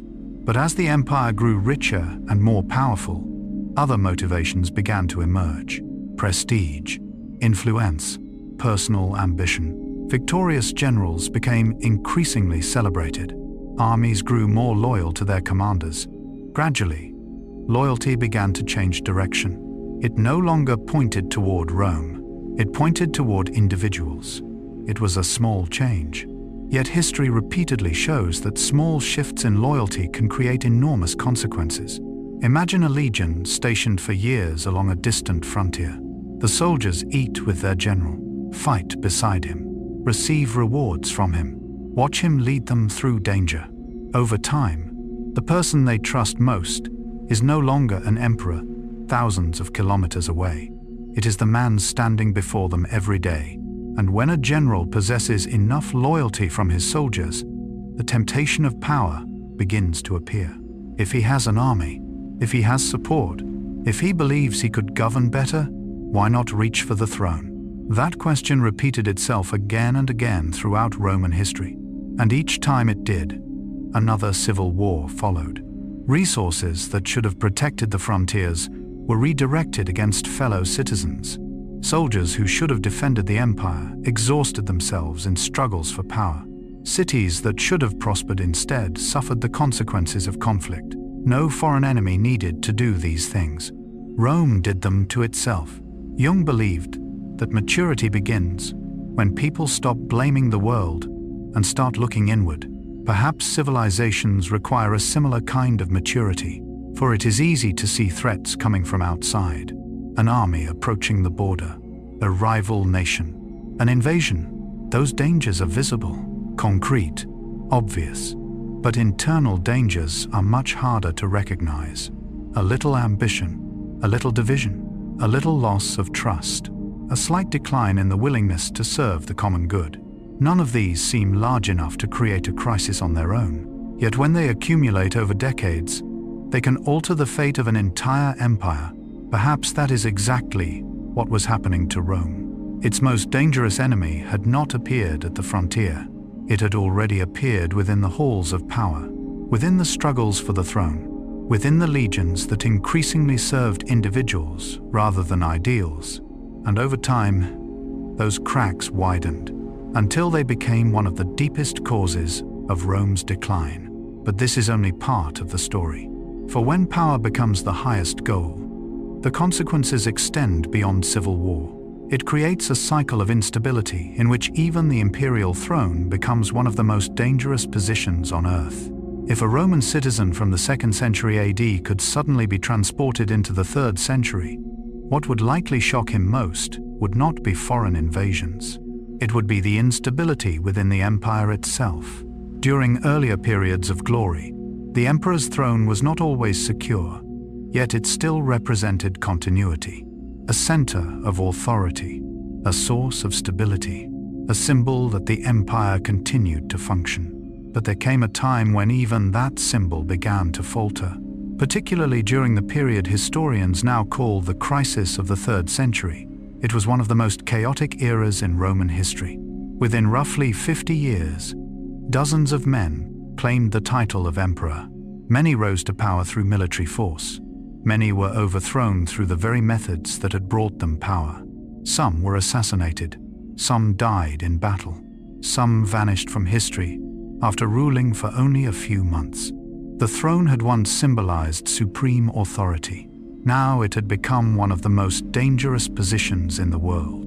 There is a particular sadness in periods like these. For when power changes hands too quickly, What is lost is not only political stability, it is trust. People no longer know who will govern them next year. Generals no longer know whom to serve. Distant provinces no longer know what the future holds. Uncertainty spreads like a thin mist, not loudly, not suddenly, but enough to weaken the foundations of an entire system. Carl Jung observed that one of the signs of psychological imbalance is when different parts of a person begin pulling in opposing directions. Reason wants one thing, emotion wants another, fear pulls one way, desire pulls another, and when there is no strong center capable of holding everything together, chaos begins to emerge. Viewed through that lens, Rome presents a remarkably similar picture. Generals pursued their own power. Legions pursued their own interests. Provinces pursued their own needs. Each group had reasons for doing so. Yet fewer and fewer people were thinking about the welfare of the empire as a whole. That is when a system begins to lose its internal unity. And perhaps that is the deepest definition of decline. Not when enemies become stronger, but when the parts that once worked together no longer move toward the same purpose. Jung once wrote, "The pendulum of the mind oscillates between sense and nonsense, not between right and wrong." In times of instability, civilizations experience a similar oscillation. As shared confidence weakens, people begin acting according to more immediate goals, more immediate fears, more visible personal interests. That is entirely understandable. Yet when millions of people do the same thing, the result can reshape history. Rome did not lack soldiers. It did not lack fortifications. It did not lack military experience. What Rome increasingly lacked was consensus. It lacked a shared story powerful enough to unite its people. It lacked the feeling that everyone was rowing the same ship. And once that feeling disappeared, the very resources that had once created strength began to work against one another. Every civil war consumed money. Every struggle for power weakened the frontiers. Every change of emperor created further instability. No single event was enough to destroy the empire, but together they formed an enormous weight, like a great tree being slowly hollowed out by thousands of tiny insects. Each bite seems insignificant, yet over time, they alter the structure of the entire trunk, and when the storm finally arrives, people tend to see only the storm. They forget that the weakening began long before. That is why the lesson of this chapter is so important. Rome weakened itself before its enemies arrived. The Goths did not create Rome's civil wars. The Vandals did not create its struggles for the throne. The Huns did not destroy the unity of its legions. Those things already existed. The external enemies merely walked through a door that had been opened by internal problems. Perhaps this lesson is not only for empires. Perhaps it is also for each of us. For in life, major crises rarely emerge from nowhere. They usually begin with small things left unattended, conflicts left unresolved, wounds left unhealed, questions left unanswered. Jung believed that maturity begins with the courage to look inward, to face the shadow, to confront the uncomfortable yet necessary truths. Civilizations are no different. Systems capable of examining themselves honestly often gain a greater chance of adapting and surviving. Systems that focus only on external threats frequently overlook the dangers growing quietly within. When we look back at Rome, we do not see merely a story of war and politics. We see a gentle yet profound reminder that true strength does not lie in the ability to defeat enemies. It lies in the ability to maintain unity within. For once that unity disappears, even the strongest walls cannot protect the future. And while emperors and generals remained occupied with struggles for power, another force was quietly reshaping the empire's destiny. Not the military, not politics, but the economy. Coins that steadily lost their value. Financial burdens that grew heavier with each passing generation. And those silent pressures would become the next chapter in the long story of Rome's decline, when Rome's roads turned against Rome. If we were asked to choose a symbol that best represented the power of the Roman Empire, many people might think of its mighty legions, its colossal arenas, its magnificent triumphal arches, or its powerful emperors. Yet perhaps one of Rome's greatest achievements was something far more ordinary: its roads. Endless ribbons of stone stretching across mountains, plains, and valleys. Routes that connected distant lands into a shared world. Silent arteries carrying life to every corner of the empire. The Romans were associated with a famous saying, "All roads lead to Rome." Although this phrase became popular in its familiar form after the Roman era, it still reflects a profound truth. Rome did not merely build roads. Rome built connection. When we look at ancient maps, we see an astonishing network of highways, tens of thousands of kilometers of paved roads, cutting through forests, crossing rivers, traversing mountain ranges, connecting cities separated by hundreds, even thousands, of kilometers. This was not merely an engineering achievement, it was an achievement of imagination. Because before building those roads, the Romans first had to believe that all those different lands could belong to the same world, could be connected, could be governed as a unified whole. Carl Jung believed that one of humanity's deepest needs is the need for connection. We do not exist as isolated islands. We seek bridges, relationships, shared stories that allow us to feel part of something larger than ourselves. In a way, Roman roads were a physical expression of that need. They connected people, connected ideas, connected goods, connected cultures. A merchant in Hispania could sell his products to someone in Gaul. An official in Rome could send orders to the Danube frontier. A legion could move quickly wherever it was needed. That was one of the secrets behind Rome's ability to maintain power for centuries. The legions were not powerful merely because they were well trained. They were powerful because they could appear almost anywhere. The roads transformed distance into an advantage. They turned vast space into something manageable. For centuries, this was an organizational miracle. Someone living in the ancient world would likely have been astonished by the degree of connectivity Rome created. In many regions of the world, traveling between two cities was already a challenge. But in Rome, an immense network allowed people, information, and goods to move with unprecedented speed. Those roads carried armies, carried laws, carried commerce, carried Roman culture. They were the arteries of the empire. And like all arteries, they nourished the entire body. During Rome's greatest age, it was difficult to imagine that one day those very roads would become part of the problem. For when we stand at the height of success, we usually see only the benefits. We rarely see the other side of the gifts we possess. Jung once wrote, "One does not become enlightened by imagining figures of light, but by making the darkness conscious." Perhaps this is also a law of history. Every strength carries a shadow. Every success carries unintended consequences. Every tool can be used in more than one way. The roads helped Rome expand its influence, but they also expanded access to Rome itself. The roads allowed legions to move faster, but they did not discriminate regarding whose legions those were. The roads encouraged commerce, but they also allowed disruptions to spread more quickly. At first, this was not a problem. Rome was still strong enough to control the system it had created. But history is always moving. Conditions change. Balances of power shift. The peoples beyond Rome's frontiers gradually came to understand the Roman world better.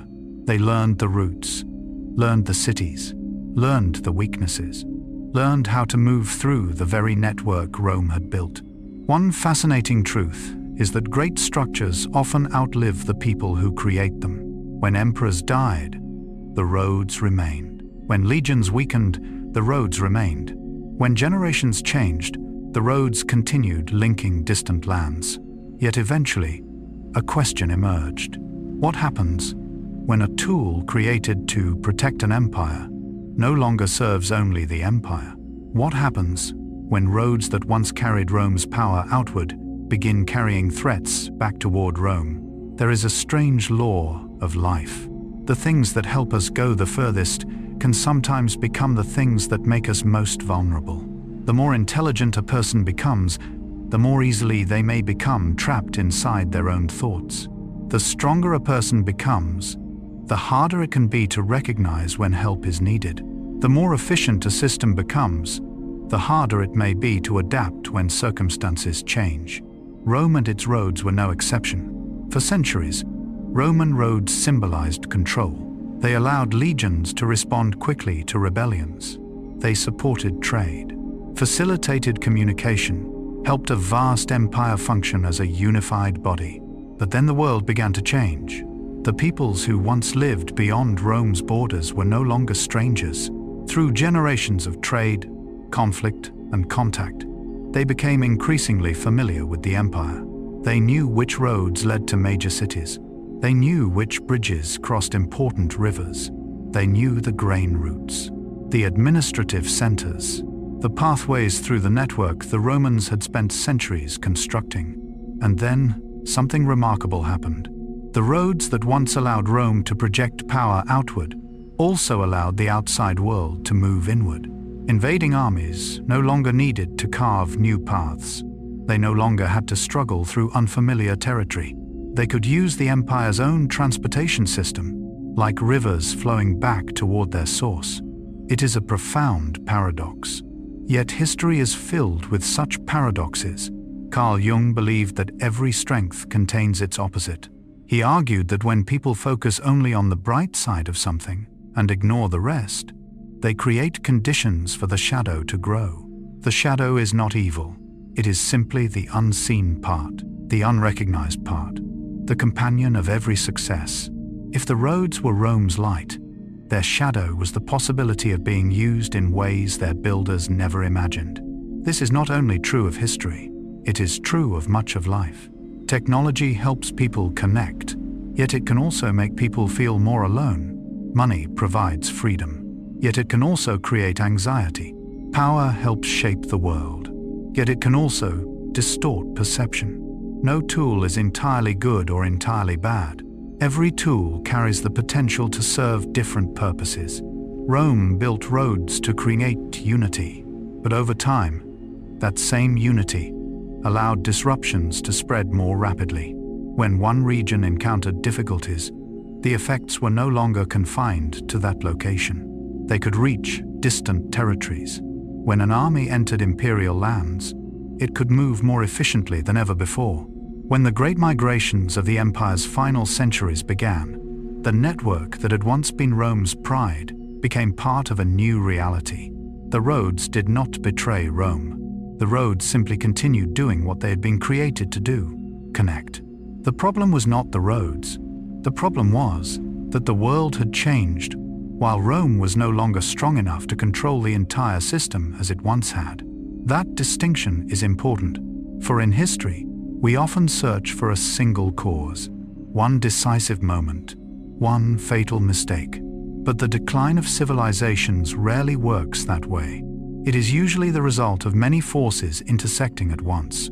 The roads did not bring down Rome, but they reveal a larger truth. No achievement is immune to time.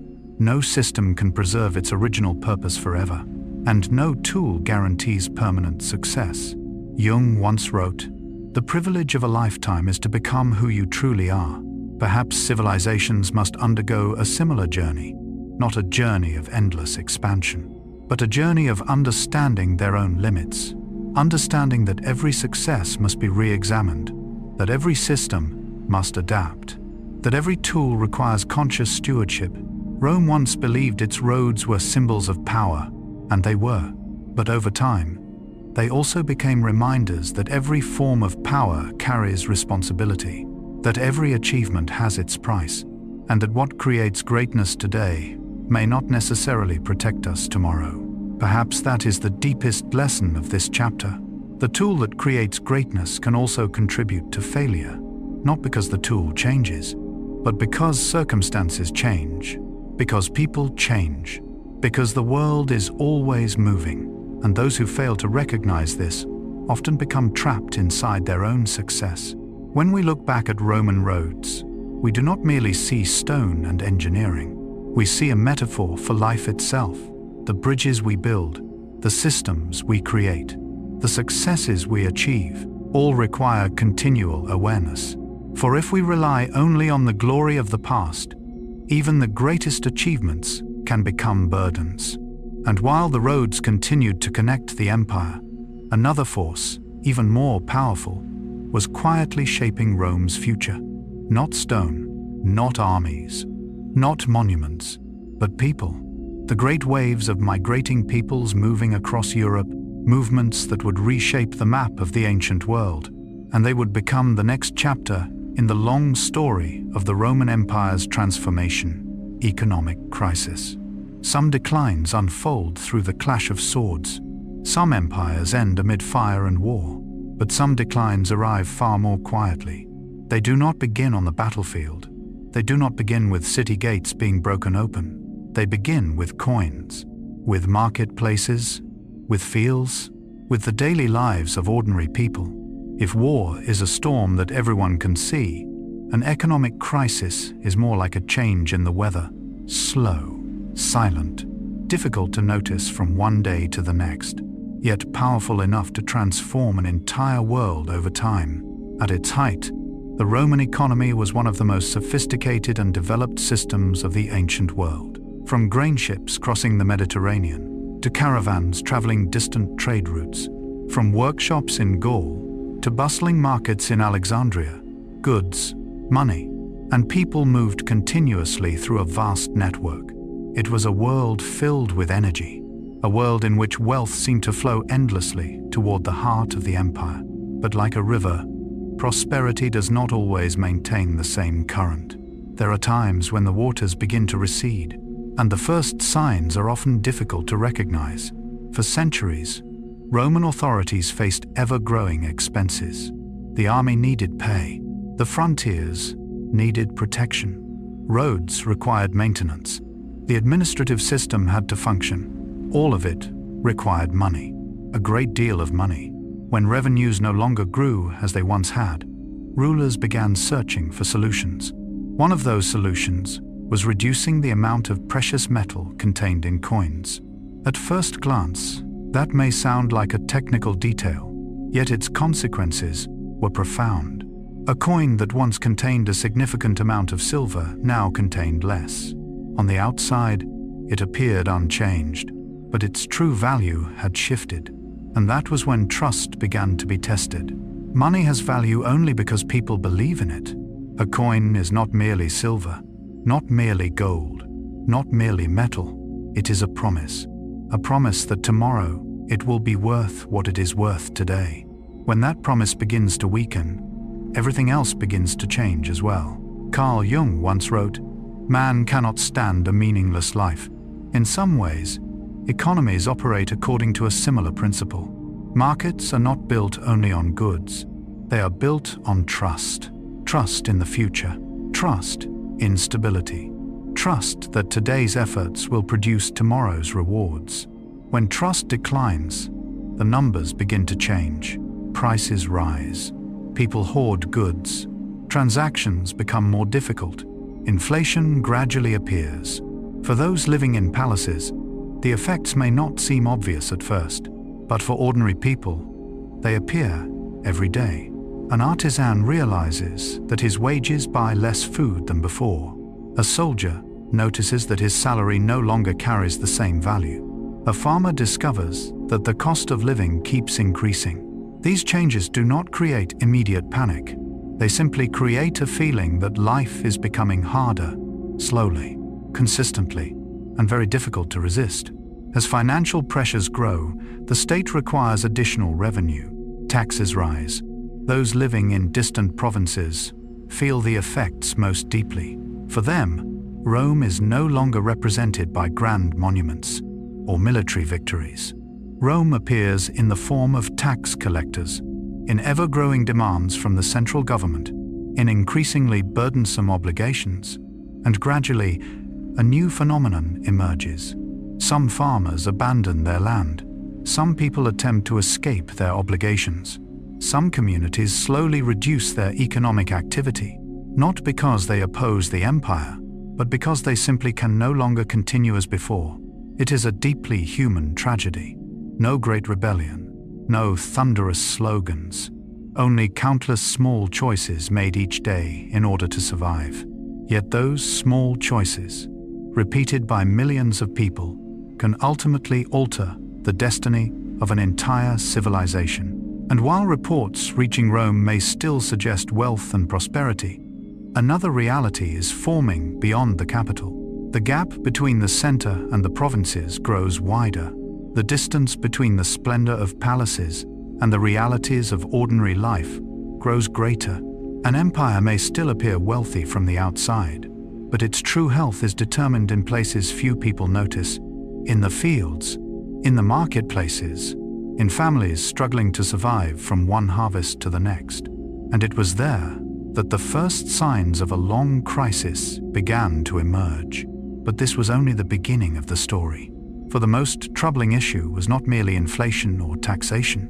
It was the widening divide between two worlds existing within the same empire, a world of wealth and power, and a world of deepening hardship. Military crisis. There are moments in history when the strength of an empire can be measured by its walls.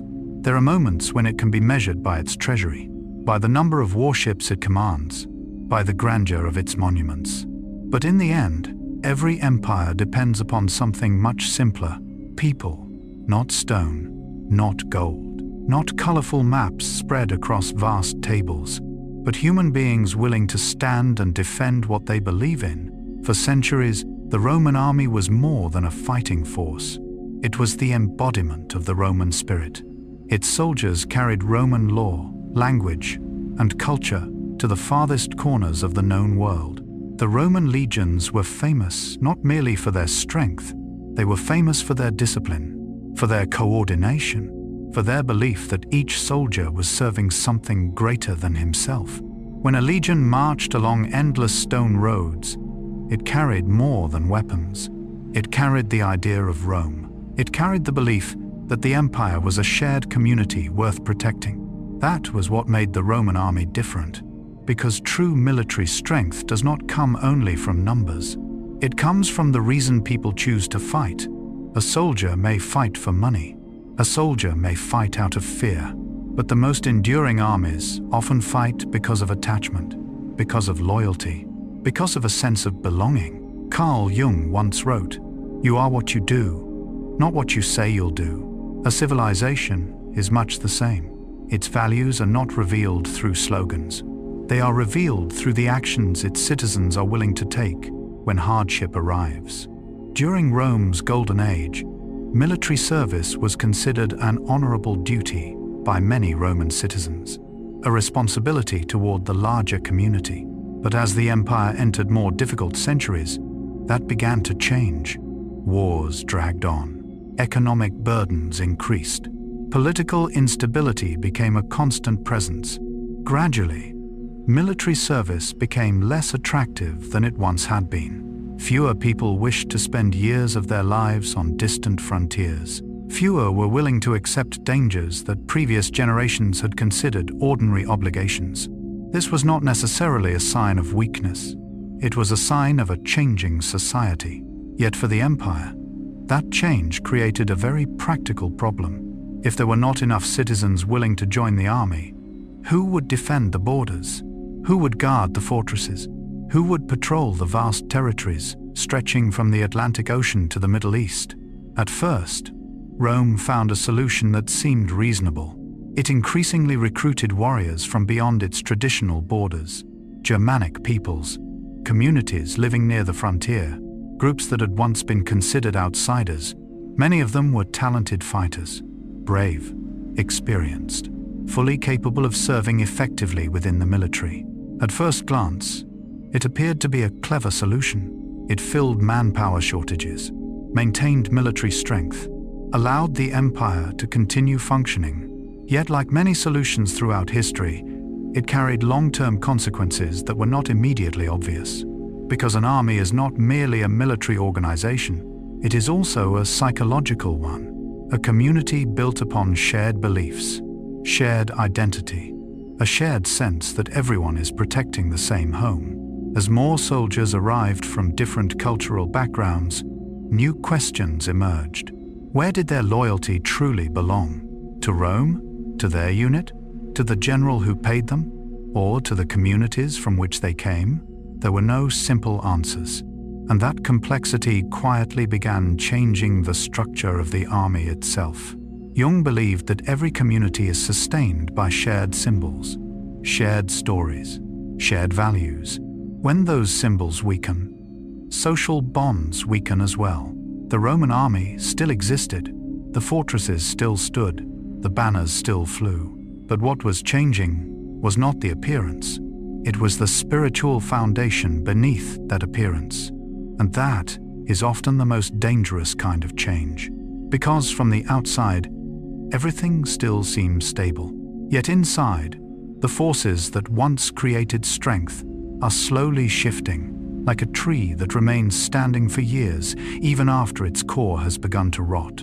And over time, one question became increasingly important. What happens when loyalty becomes something that can be traded, something that can be purchased, something that can be rented? Perhaps what truly makes an empire strong is not the number of soldiers it possesses, but the reason those soldiers are willing to fight. History has witnessed countless large armies collapse before smaller forces, not because they lacked weapons, but because they lacked something far more invisible: belief. Belief in what they were protecting, belief in the community to which they belonged, belief that their sacrifices mattered. In the final centuries of the Roman Empire, that question became increasingly significant. The army was still there, the fortresses were still there, the ranks still appeared along the frontiers. But the relationship between the soldier and the empire was changing. More and more warriors were recruited from outside the traditional Roman world. Many served effectively. Some became highly capable commanders. The historical reality is far more complex than the simple idea that barbarians weakened Rome. Many Germanic soldiers fought bravely for the empire. Many defended its borders with remarkable dedication. But the issue was never their origins. The issue was the changing foundation of loyalty. When someone joins the army primarily for wages, their motivations differ from those of someone who believes he is defending his homeland. When a unit becomes more loyal to the commander who pays it than to the state itself, power begins to shift. When loyalty can be transferred through rewards and privileges, the nature of the army changes as well. Carl Jung once wrote, "Where love rules, there is no will to power, and where power predominates, their love is lacking." Viewed more broadly, every community exists between those two forces. On one side is voluntary commitment. On the other is transactional obligation. On one side is belonging. On the other is exchange. And when a system becomes increasingly dependent upon incentives rather than genuine attachment, it becomes far more fragile. Because incentives can change, money can disappear, power can be transferred. But communities built upon shared meaning tend to endure upheaval more successfully. That is what made Rome's military crisis so profound. It was not merely a recruitment problem, not merely a manpower problem. It was a crisis of identity. During the empire's most glorious centuries, many Roman citizens saw the empire as part of themselves. To defend Rome was to defend their families, their future, and the world in which they lived. But over time, that feeling weakened. Economic crises, civil wars, taxation, political instability, all contributed to weakening the bond between the individual and the larger community.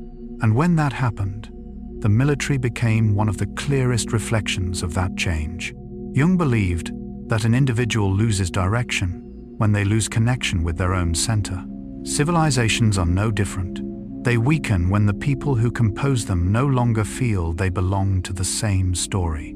When farmers, soldiers, merchants, and officials no longer look toward the same future, when individual interests become stronger than shared purpose, when collective identity is replaced by short-term calculations, the tragedy is that such changes cannot easily be seen. No wall suddenly collapses.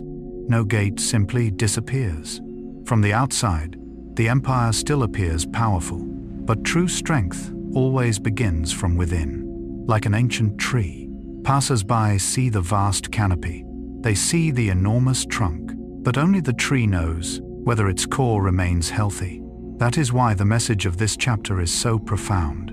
An empire that is no longer defended by its own citizens has entered dangerous territory, not because its new soldiers are less courageous, but because the invisible connection between community and responsibility is slowly fading. History repeatedly shows that no system can survive indefinitely on material power alone. Every system ultimately depends upon spiritual consensus, upon the feeling that the people within it still believe in the same thing. When we look back at Rome, we see more than a military crisis. We see a reminder about the nature of every human community. That what truly holds people together is not law, not money, not fear, but meaning, belief, the feeling of belonging to something greater than oneself. And when those invisible bonds begin to break, every other difficulty arrives much faster. While the legions were changing, another force was gathering beyond the frontiers. Not an empire, not a civilization, but vast waves of migration moving across Europe, movements that would push the ancient world into an entirely new era. And among them, one of the most feared figures of the age would emerge. A man whose name alone would cause entire peoples to abandon their homes. That man was Attila. That people were the Huns, and their story forms the next chapter in the long decline of the Roman Empire, the Goths, and the turning point of Adrianople. When we look back at history, one pattern appears again and again. The greatest events often begin with the smallest people. Not emperors, not generals, not those sitting inside palaces, but families fleeing danger, mothers carrying children in their arms, fathers searching for safety, communities swept into forces they did not create. When people think of the Goths in Roman history, they often imagine invaders, warriors, armies, people who contributed to the empire's decline. But before they became a threat to Rome, they were refugees, and that is an essential part of the story. During the 4th century, a new power emerged from the vast Eurasian steppes, the Huns. Their arrival spread across the continent like a great wave. Other tribes were pushed from their homelands. Communities that had lived in relative stability for generations began to move. Large populations searched for refuge, for safety, for survival. The Goths were among them. Imagine that moment. You live on the land of your ancestors. You know the rivers, the forests, the hills where you grew up, and suddenly everything changes. A new power appears. Rumors of war spread. Neighboring communities disappear, and you are forced to leave, not because you want to, but because there is no longer another choice. Throughout history, many great migrations have not begun with ambition. They have begun with fear. Carl Jung once wrote, "Every human life contains a potential. If that potential is not fulfilled, then that life was wasted." Perhaps the Goths carried such potential as well. They were not merely warriors. They were people, families, communities seeking a chance to survive. And in the year 376, many Goths arrived at the Roman frontier, not as conquerors, but as petitioners. They asked permission to cross the Danube River, to settle within imperial territory, to seek protection from the Huns. It was a remarkable moment, a rare opportunity in history. Rome could have transformed refugees into allies, could have turned a crisis into a new source of strength, could have integrated hundreds of thousands of people into its system. At first glance, Emperor Valens's decision appeared promising. He allowed the Goths to cross the frontier. In theory, it was a mutually beneficial arrangement. The Goths would gain safety. Rome would gain population, labor, potential soldiers. But history is rarely determined by good ideas alone. It is determined by how those ideas are implemented. And it was here that tragedy began, the domino effect of migrations. When we look back at history, we often prefer simple explanations. One battle causes an empire to fall. One king changes the fate of the world. One decision alters the course of time. But reality rarely works in such a simple way. History is often more like a quiet lake. A small stone falls into the water. Ripples spread outward, touching other ripples, creating movements that no one could have predicted from the beginning. The decline of the Roman Empire was a story like that. Not merely a story of armies, not merely a story of emperors, but also a story of people on the move, of migrations, of families searching for survival, of communities swept into forces larger than themselves. If there is one image that best captures Europe during the 4th and 5th centuries, it may be the image of roads filled with travelers, wagons creaking along muddy paths, mothers carrying children in their arms, warriors leading their families, entire communities transporting all their possessions on simple wooden carts, not to conquer, but to find refuge. It all began far away, much farther than the borders of Rome, far beyond what most Romans could see, across the vast Eurasian steppes, where winter winds swept endlessly across open grasslands, where nomadic peoples had lived for generations. It was there that the Huns appeared. Even today, historians cannot say with certainty what set their great migrations in motion. Perhaps climate change, perhaps population pressures, perhaps struggles for power, perhaps all of these things at once. But the exact cause matters less than the consequences. The arrival of the Huns created pressure upon the tribes living ahead of them. Those tribes then placed pressure upon others. Communities forced to move pushed still more communities before them, like a line of dominoes stretching beyond the horizon. When the first piece falls, every piece behind it begins to move.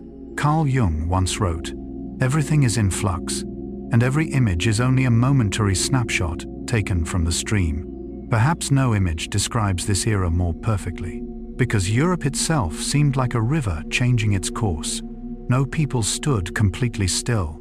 No border remained entirely fixed. No system remained entirely unchanged. The Goths moved. The Vandals moved. The Alans moved. The Suebi moved. The Burgundians moved. Wave after wave. Community after community. Each movement triggering another. From a distance, it can look like one massive invasion, but when viewed more closely, the story becomes far more complicated. Many of these people did not seek war. They simply wanted to survive, to find land, to find safety, to escape dangers approaching from behind. In history, the line between refugee and invader is often thinner than we imagine. A community fleeing today may become an occupying force tomorrow, not because its nature has changed, but because its circumstances have changed. When tens of thousands or even hundreds of thousands of people move at once, survival becomes an incredibly powerful force. And when existing systems are unable to absorb such movements, tensions inevitably emerge. That is precisely what was happening to Rome. For centuries, the empire had built borders, built fortresses, built systems of control, all based upon one assumption: that the world beyond the frontier would remain relatively stable, that population movements would occur at manageable speeds, that what had worked in the past would continue working in the future. But then history changed. The movements grew larger, faster, more complex, and systems designed for an older world struggled to cope with a new one. Jung believed that many crises emerge when the mind tries to preserve old structures even after reality has changed. Civilizations can fall into the same trap. They continue using familiar solutions, familiar models, familiar ways of thinking, even when the world around them has fundamentally transformed. Rome was not simply confronting new peoples. Rome was confronting a scale of change that its existing structures were no longer prepared to manage. And this was only the beginning of the domino effect. Because once the first groups crossed the borders, other movements accelerated. Frontiers that had once seemed secure became increasingly fragile. New pressures emerged, and gradually, all of Europe was drawn into a chain reaction that no one could fully control. Perhaps one of the greatest illusions of any age is the belief that borders are permanent. We see clear lines on maps, walls, fortresses, boundary stones, and we assume they are fixed. But history often teaches a different lesson. Borders are not ultimately determined by stone, nor by maps. They are determined by a system's ability to maintain order and adapt to change. When that ability weakens, even the strongest frontiers begin to tremble. That was exactly what was happening to the Roman Empire in its final centuries. At first, migrations appeared as isolated events. One tribe crossing the Danube, one community searching for a new homeland, one group requesting protection within Roman territory. Viewed separately, each event seemed manageable. But the problem with dominoes is that no piece falls alone. Every movement triggers another. Every migration encourages further migrations. Every pressure creates larger pressures. The Goths cross the frontier. Other groups observe what happens. The Vandals continue moving. The Suebi follow. The Alans alter their routes. Small streams merge into larger waves. And gradually, the frontier system Rome had spent centuries building became overwhelmed. What makes this especially fascinating is that many of these communities did not see themselves as enemies of Rome. They wanted to live within the Roman world, to share in its stability, to become part of it. Yet when the number of arrivals becomes too large, even good intentions can produce crisis. Carl Jung once wrote, "The greatest and most important problems of life are fundamentally insoluble." At first glance, this sounds pessimistic, but Jung did not mean that we should surrender. He meant that some problems can never be solved once and for all. They can only be managed, adapted to, navigated with wisdom. Migration is one of those problems. It is neither entirely good nor entirely bad. It is the result of deep historical forces: climate, war, economics, fear, hope.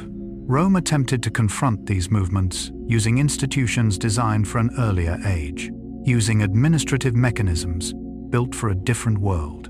But the world was changing faster than the system could adapt. That is when the cracks began to appear. Border garrisons lacked manpower. Local officials lacked resources. Transportation networks became overloaded. Decisions made at the center grew increasingly disconnected from realities at the frontier. The gap between policy and reality widened, and within that gap, disorder began to grow. Looking back, we often want to identify one specific moment and say, this is when everything collapsed. But reality is usually far more subtle. Systems rarely collapse in a single day. They weaken, little by little, like a dam. At first, only tiny cracks appear. Then water begins to seep through. Pressure gradually increases, until one final event arrives, and everyone assumes it caused the disaster, when in truth, the process began long before.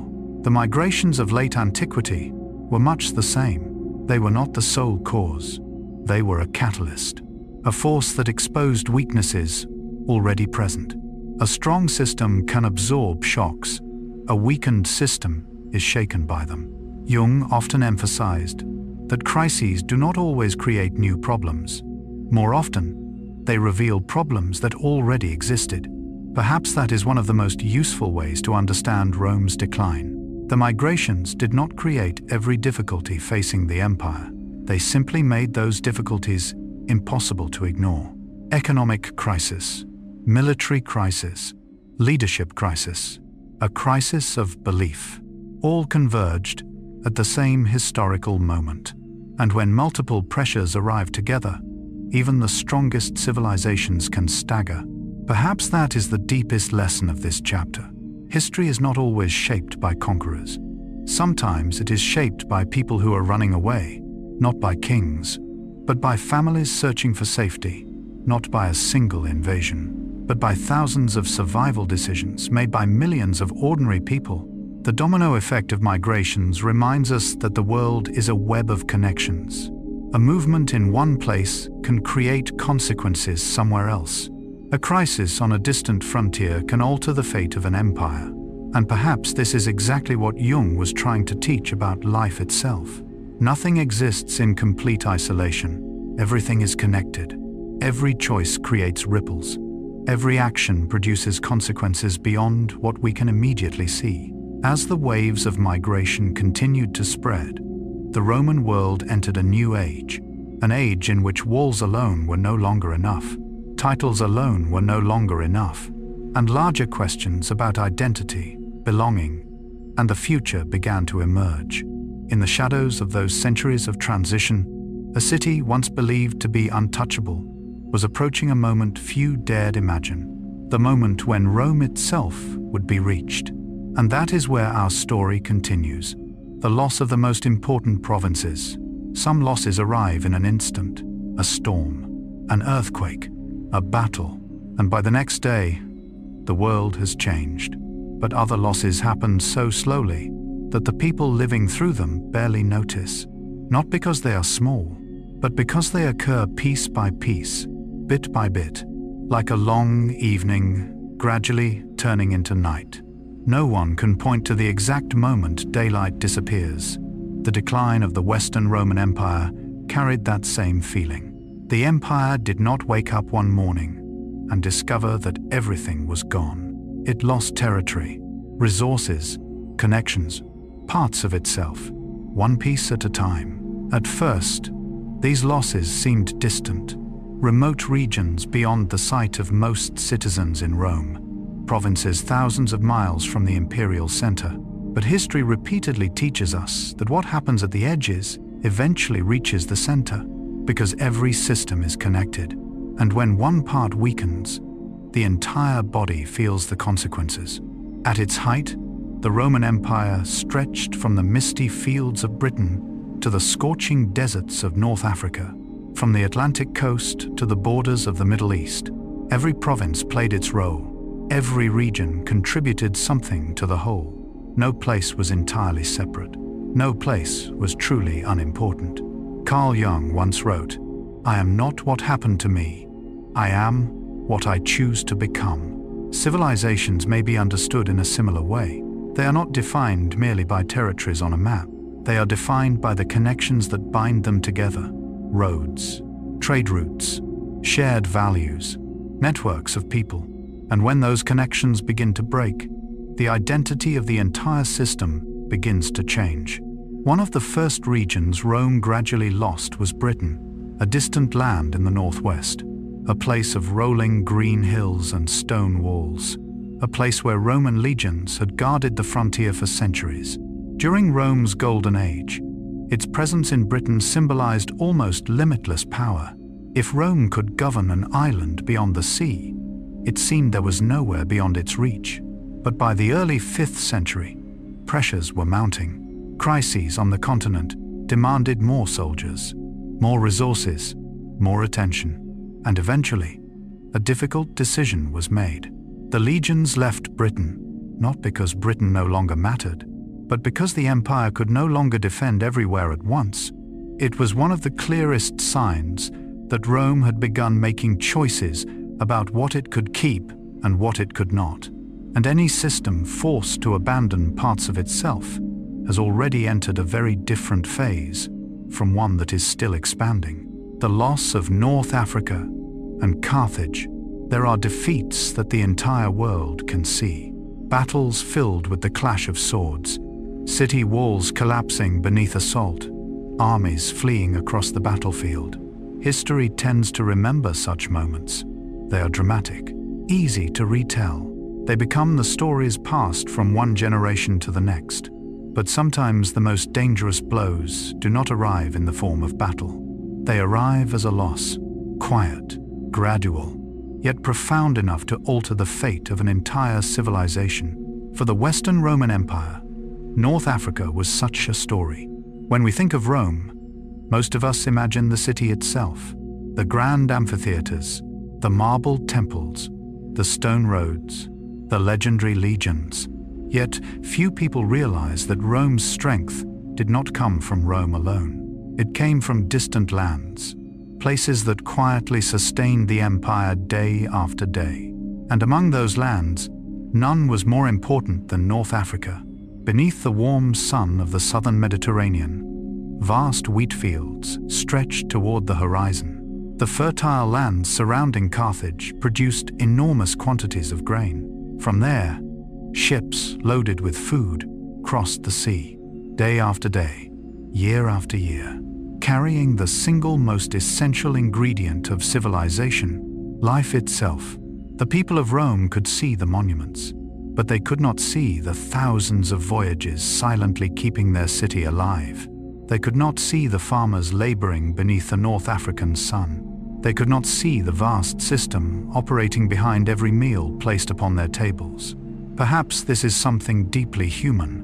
We notice what is visible, yet often forget the things quietly supporting our lives. Carl Jung once wrote, "The shoe that fits one person pinches another." There is no recipe for living that suits all cases. If we extend that idea to history, we begin to see that every civilization depends upon foundations uniquely its own sources of strength, its own pillars of survival. For ancient Egypt, it was the Nile. For maritime empires, it was trade. For the Western Roman Empire, one of those foundations was North Africa. But North Africa provided more than food. It provided taxes, commerce, financial stability, the ability to maintain armies, the resources needed to confront crisis, like a heart that does not simply supply one organ, but sustains the entire body. For centuries, this arrangement seemed permanent. Carthage had once been Rome's greatest enemy. The two civilizations had fought the famous Punic Wars. Yet after its conquest, Carthage gradually became one of the empire's most valuable possessions. History can be wonderfully ironic. Yesterday's enemy can become today's foundation. And perhaps that is why future losses hurt so deeply. Because we suffer most when we lose what has become part of everyday life. In Jungian psychology, there is an intriguing idea. We often fail to recognize the value of something until it begins to disappear. While it remains present, we take it for granted. We assume it will always be there. Only when it is gone do we realize how important it truly was. Civilizations behave much the same way. During Rome's prosperous centuries, very few citizens woke up each morning thinking about North Africa. They thought about politics, wars, debates in the capital, but few considered the wheat fields thousands of miles away. Few thought about the ports moving food across the sea. Few reflected on the economic networks, quietly keeping the entire system alive. And that is precisely why the story ahead is so important.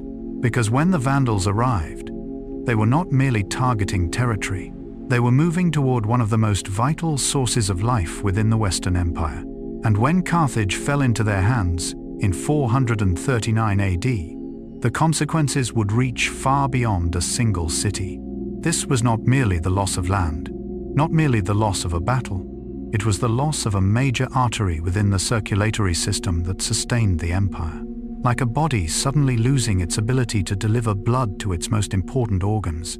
At first, the body may continue functioning, but deep beneath the surface, everything has already begun to change.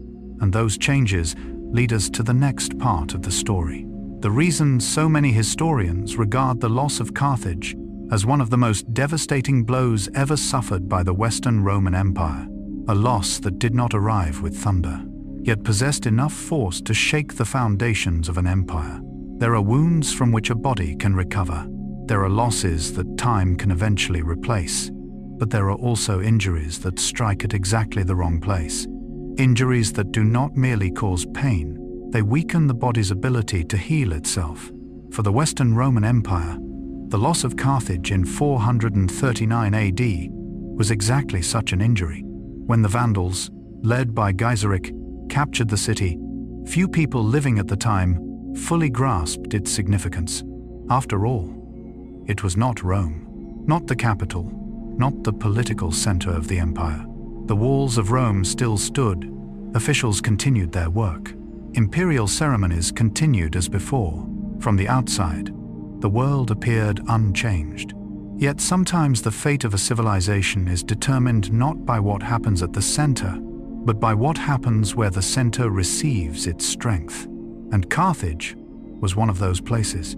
For centuries, grain ships from North Africa had become a familiar part of Roman life. They arrived as reliably as sunrise, as predictably as the seasons, as naturally as things that seem destined never to change. The citizens of Rome may never have seen those distant fields, but every loaf of bread carried the mark of North Africa. Every crowded marketplace depended upon those shipments. Every household relied upon a system it rarely thought about.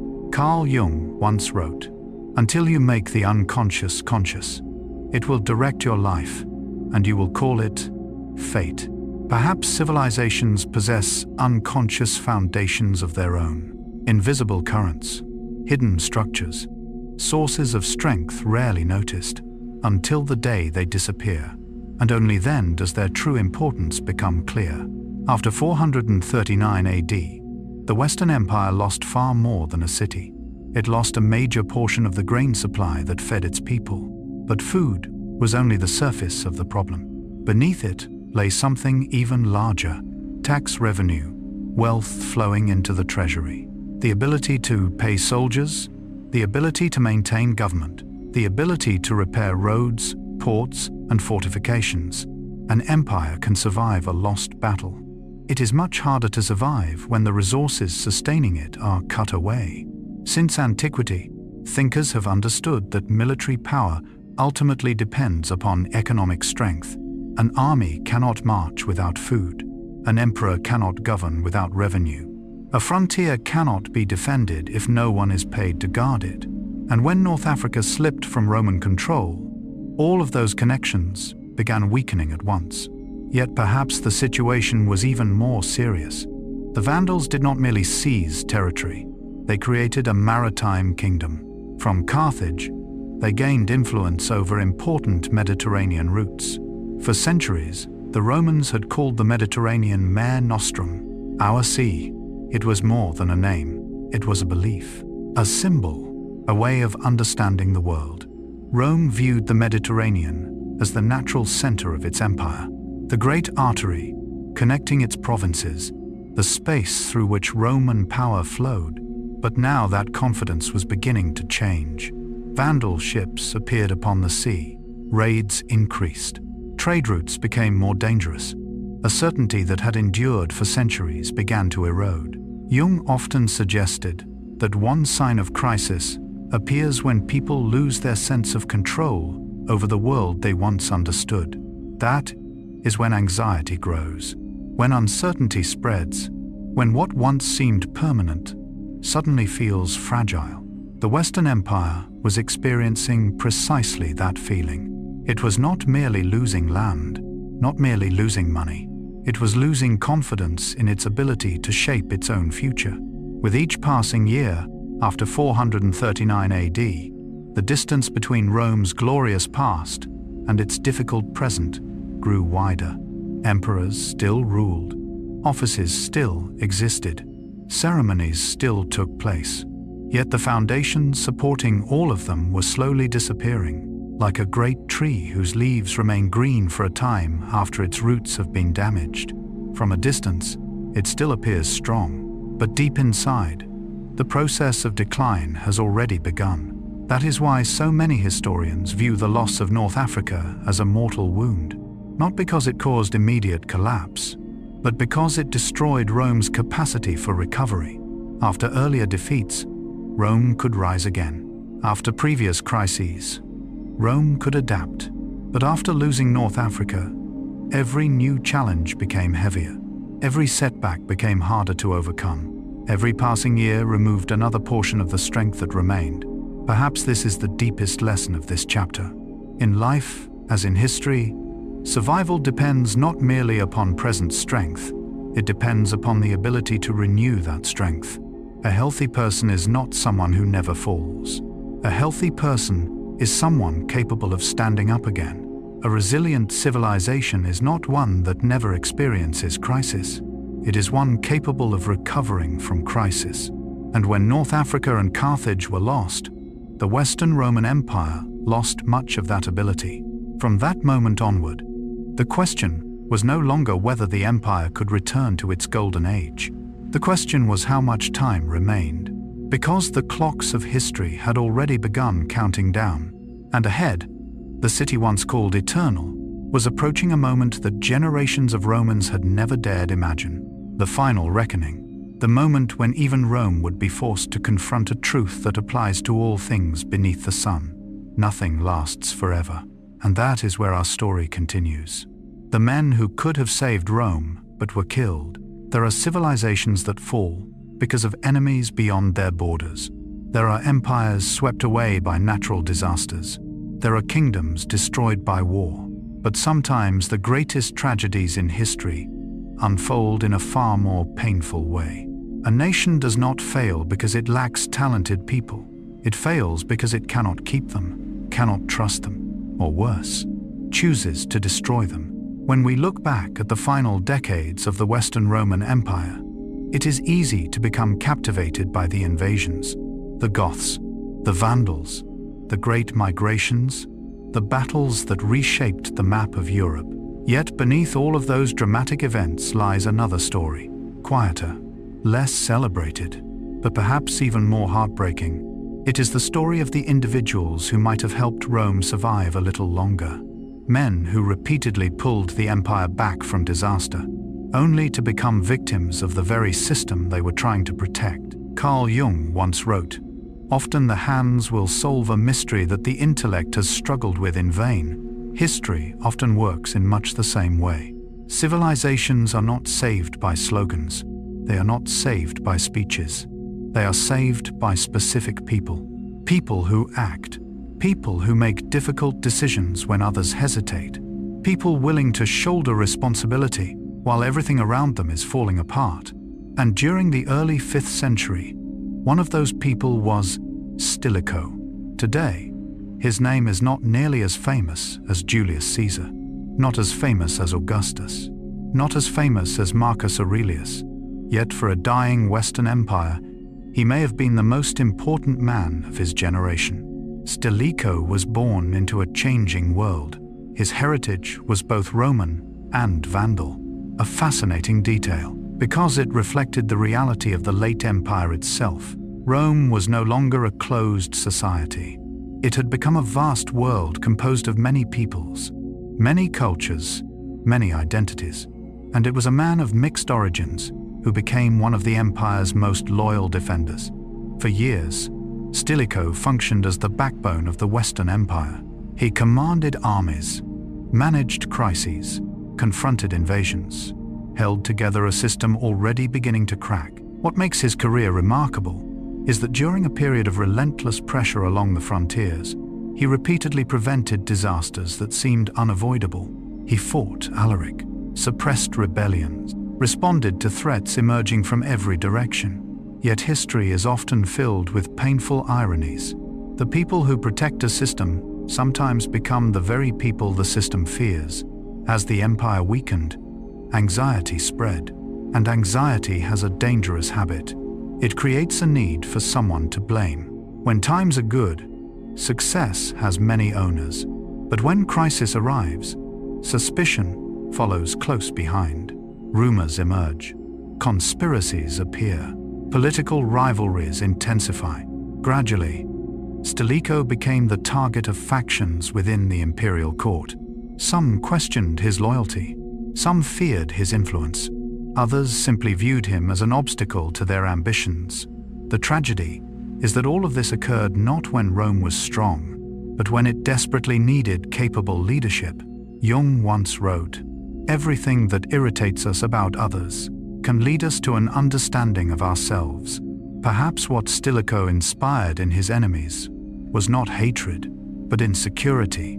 He reminded them of the gap between competence and authority, between what the empire needed and what politics was producing.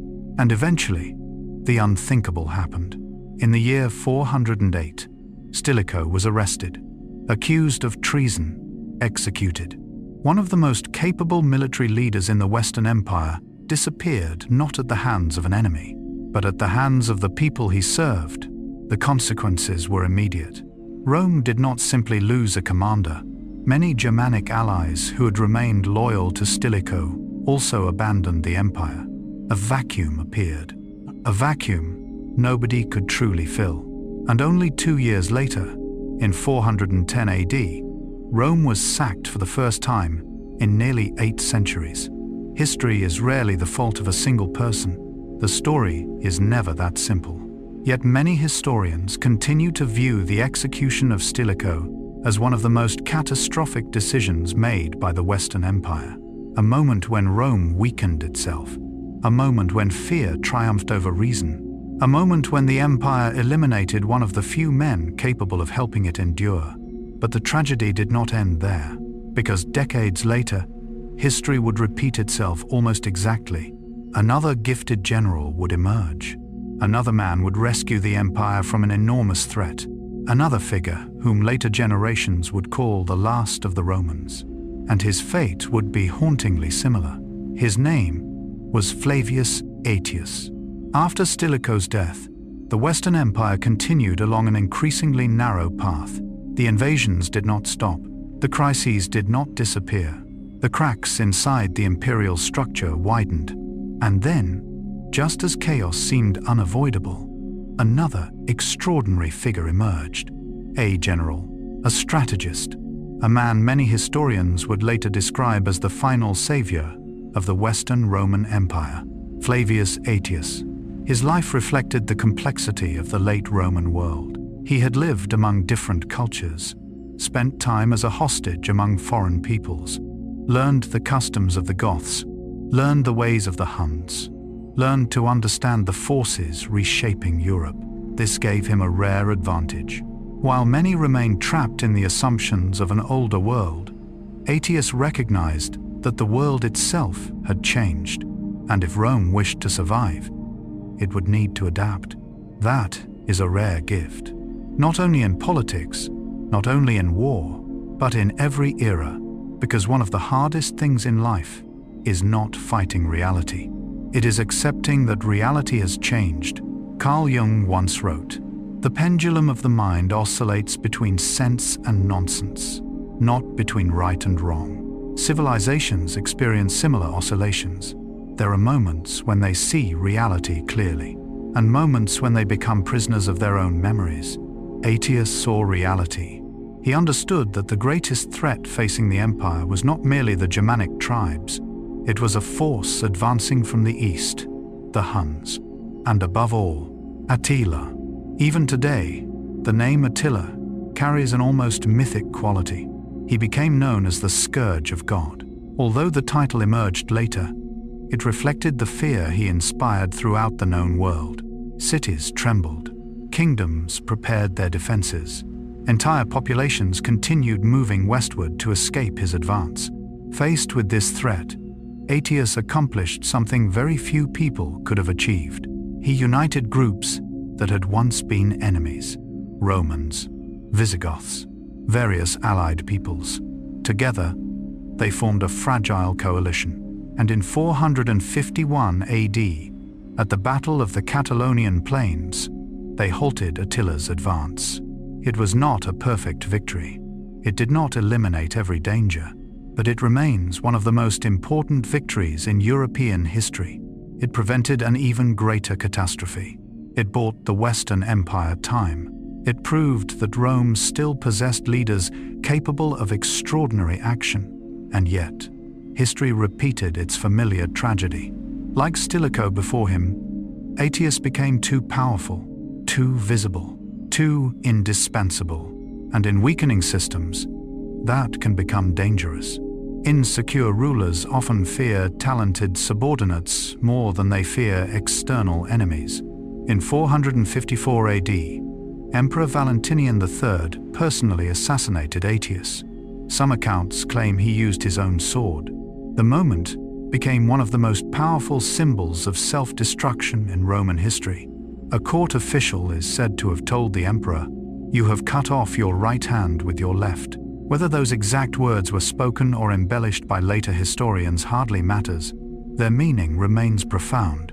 Aetius was more than an individual. He represented one of the last functioning sources of competence within a failing system. And when he fell, the Western Empire lost one of the final people capable of holding everything together.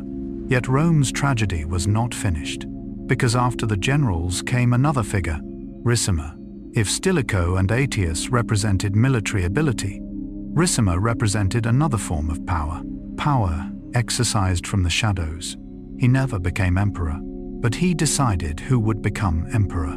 He created rulers, removed rulers, and controlled politics from behind the throne. For years, the Western Empire existed in a strange condition. Emperors still appeared, ceremonies still continued. Yet real authority increasingly belonged elsewhere. That is often a sign of a declining system. The form remains, but the substance changes. Jung believed that one of the greatest dangers facing individuals is living behind a mask for too long. When the image shown to the world no longer reflects the reality within, civilizations can suffer from the same problem. The Western Empire still possessed emperors, still possessed laws, still possessed titles, but it possessed less and less genuine power, less and less control over its own destiny. Perhaps that is what makes the stories of Stilicho, Aetius, and Ricimer so moving. They are not simply stories about individuals. They are stories about a civilization gradually losing the ability to recognize what truly matters. Rome did not lack talented people. Rome did not lack opportunities to extend its survival. But time after time, fear, ambition, and internal rivalries destroyed those opportunities. And perhaps that is the deepest lesson of this chapter. Civilizations rarely collapse because they run out of capable people. More often, they collapse because they lose the wisdom to trust, protect, and make use of those capable people. Because sometimes, the most dangerous enemy is not standing outside the gates. It exists within the decisions being made inside them. And when those decisions are repeated often enough, even the greatest empires begin moving toward their end. Now, almost all the pieces of the puzzle are in place. The provinces have been lost. The armies have weakened.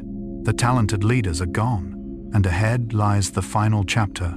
The chapter history calls the fall of the Western Roman Empire. But as we are about to discover, the truth is far more complex and far more human than a simple story of collapse. Rome died, but it did not disappear. There is a question that has followed historians for centuries. When did Rome truly fall? At first glance, the answer seems simple. The year 476 AD, a date found in most history books.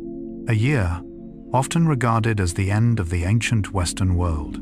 A year students memorize in school. A year when maps changed. A year when an empire seemed to reach its final chapter.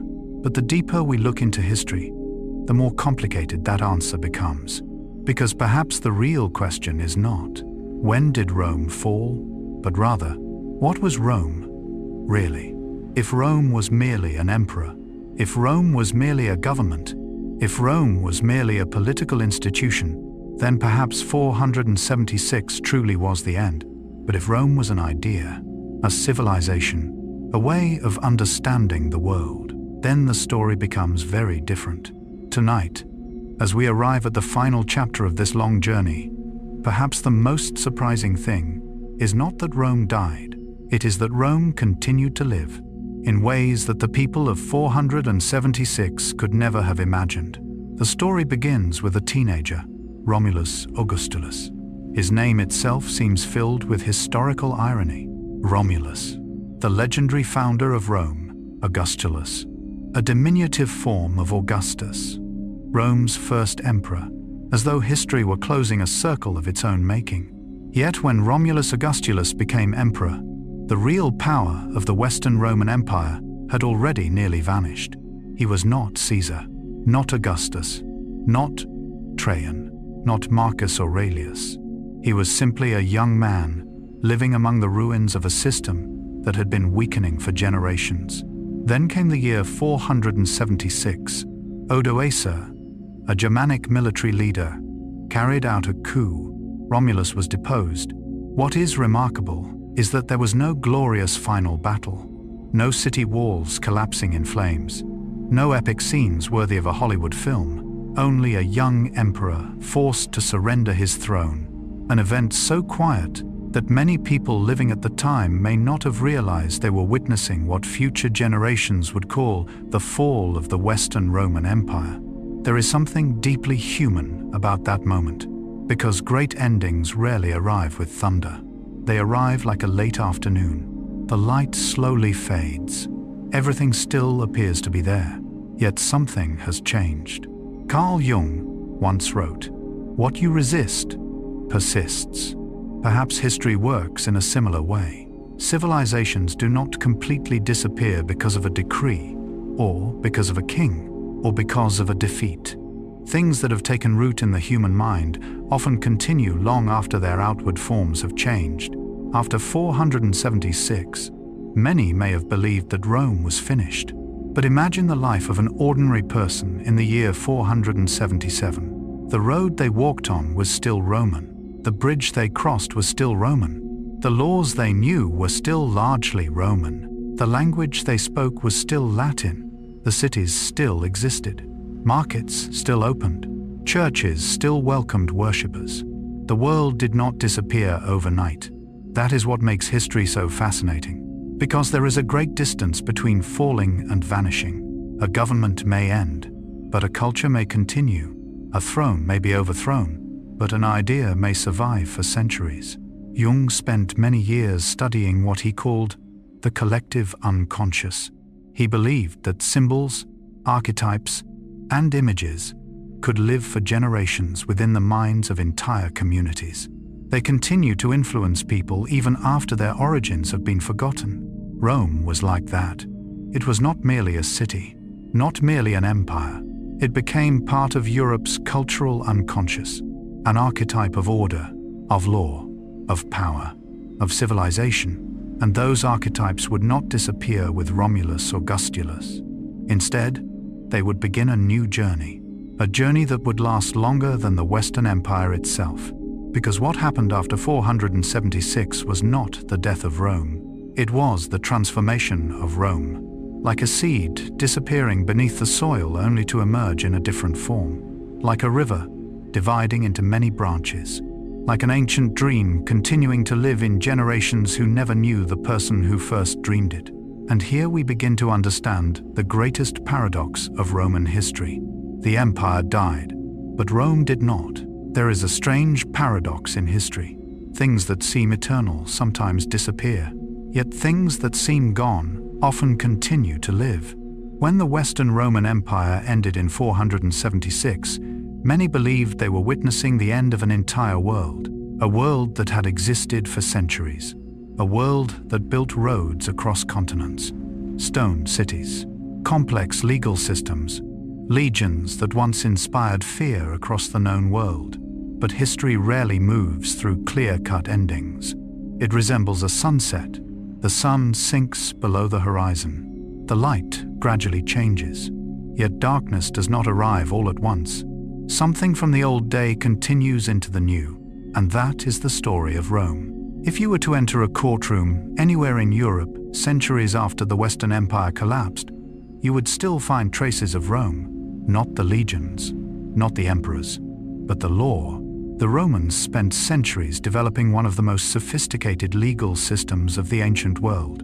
Concepts such as property rights, contracts, legal obligations, citizenship, all continued to influence later societies. Many principles of modern law still carry the imprint of Roman legal thinking, like seeds planted long before the parent tree had fallen. Yet law is only one part of the story. Language reveals an even stranger kind of immortality. Latin once echoed through Rome's forums, its military camps, its senate chambers, its official documents. Over time, the empire disappeared, but the language did not. It evolved, changed, separated into many different streams, gradually becoming Italian, French, Spanish, Portuguese, Romanian, Today, hundreds of millions of people speak those languages. Many rarely think about Rome in their daily lives, yet every sentence they speak carries distant echoes of the Roman world. Carl Jung once wrote, "The least of things with a meaning is worth more in life than the greatest of things without it." Perhaps that is exactly what happened to Rome. Its monuments could crumble, its palaces could disappear, but the meanings it created continued to be passed on, not through stone, but through ideas, through language, through collective memory. And there was another institution that inherited much from Rome: Christianity. As the Western Empire weakened, the Church became one of the most stable institutions still standing. What is fascinating is that many of the Church's administrative structures later reflected the structures of the empire itself: dioceses, administrative hierarchies, networks of connections stretching across Europe. In a sense, as Rome's political power faded away, part of Rome's organizational structure continued to live on in another form. It is a wonderful example of what Jung called transformation, because in his psychology, death and rebirth are rarely separate events. They are two sides of the same process. One form comes to an end, so that a new form can emerge. One identity fades away, so that another identity can be born. Rome experienced a similar journey. The empire died, but its influence was reborn in new structures, in new societies, in new worlds. And there is something else that many people often forget.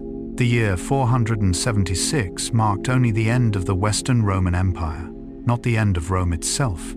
In the East, the other half of the empire continued to exist. Constantinople still stood strong. Emperors still ruled. Laws were still issued. Scholars still copied manuscripts. Merchants still traveled along vast trade routes. The Eastern Roman Empire, what we now call the Byzantine Empire, would survive for nearly another 1,000 years, until the year 1453, a span of time longer than the entire history of many modern nations. That means that while medieval knights rode across Europe, while Gothic cathedrals were being built, while the first universities appeared, there were still people who called themselves Romans. There were still emperors who viewed themselves as the heirs of Caesar. There was still a part of Rome that continued to live. Perhaps that is why the phrase, "the fall of Rome," is both true and not entirely true. True, because an empire really did end. A government truly disappeared. An era genuinely came to a close, and yet not entirely true. Because Rome did not vanish from history, it became part of history. It flowed into everything that came afterward, like a river that does not disappear when it reaches the sea.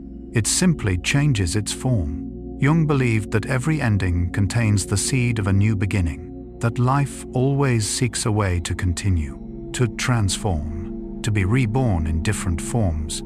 And when we look at Rome through that lens, we begin to understand that this is not merely a story about collapse, it is a story about transformation, about the ability of ideas to outlive time itself, about the way a civilization can continue to live within the human mind long after its walls have fallen. And perhaps that is the final lesson Rome leaves for us. Nothing lasts forever in its original form, yet what is truly valuable can continue to live in ways we never expect. The Roman Empire ended, but its laws remained. Its language remained. The religion it helped shape remained. The roads it built remained. The ideas it planted remained. And in a very profound sense, Rome is still present in the modern world, not as an empire, but as a living memory of humanity, a reminder that great civilizations may die, yet the finest things they create can continue to live through time. As the night grows deeper, and our long story about the fall of the Roman Empire approaches its final pages, perhaps the most important thing to remember is not the year 476, not Romulus Augustulus, not the invasions of the Goths, the Vandals, or the Huns.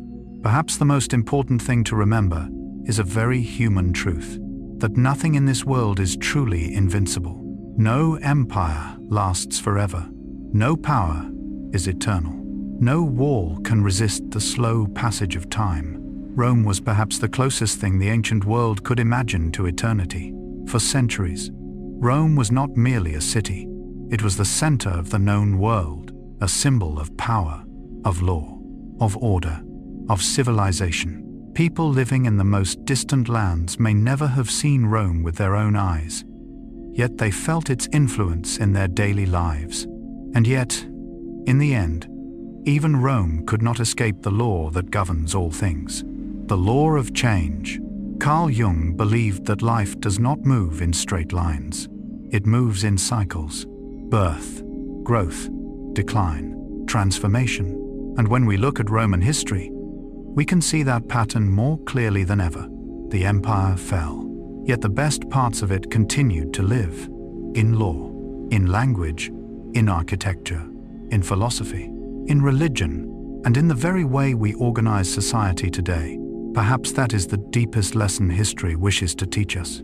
That the true value of a person or a civilization is not measured by how long it survives, but by what it leaves behind. Rome no longer has its legions, no longer has its emperors, no longer has its banners flying across Europe, yet the ideas Rome planted continue to live.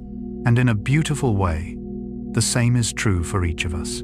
Most of us will never build an empire. We will never have our names recorded in history books. We will never change the world on a grand scale. But we still leave something behind. A kind word, a generous act, a lesson passed on to our children, a cherished memory in someone's heart, a small mark upon the lives of those we love. And sometimes, those small things endure the longest.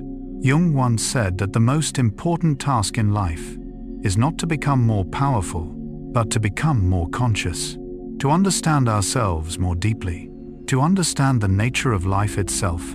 Perhaps that is also why we turn to history, not merely to learn what happened, but to understand what is happening within ourselves. Because in the story of Rome, we see ourselves, we see ambition, we see fear, we see courage, we see mistakes, we see pride, and we see the possibility of renewal after loss. History is not merely about the dead. It is about the living parts of human nature, the parts that remain present in every generation. And perhaps that is why, after thousands of years, the story of Rome still invites us to reflect. As we look up at the night sky, where the stars still shine quietly as they once shone above the stone roads of ancient Rome, we realize that time moves faster than any empire. Kings come and go. Nations rise and disappear, but humanity's search for meaning continues. It is the journey the Romans once walked. It is the journey Carl Jung spent a lifetime exploring. And it is the journey of every one of us. Thank you for joining me tonight on this journey through more than 1,000 years of Roman history. I hope that among the stories of war, power, ambition, and decline, you found a few reflections of your own. A few questions worth carrying with you, and perhaps a little peace before sleep. If you enjoy history told through the deeper lens of the human mind, don't forget to like this video and subscribe to the channel so you won't miss our future journeys. Each week, we will explore lost civilizations, remarkable individuals, and timeless lessons that continue to echo into the present day. But for now, allow your eyes to grow heavy. Allow the thoughts of the day to slowly settle. Let history drift gently through your mind, like a distant river. May your night be peaceful. May your dreams be kind. And just as Rome left its light for future generations, may today leave something good for tomorrow. Sleep well, and I will see you again on our next journey through history.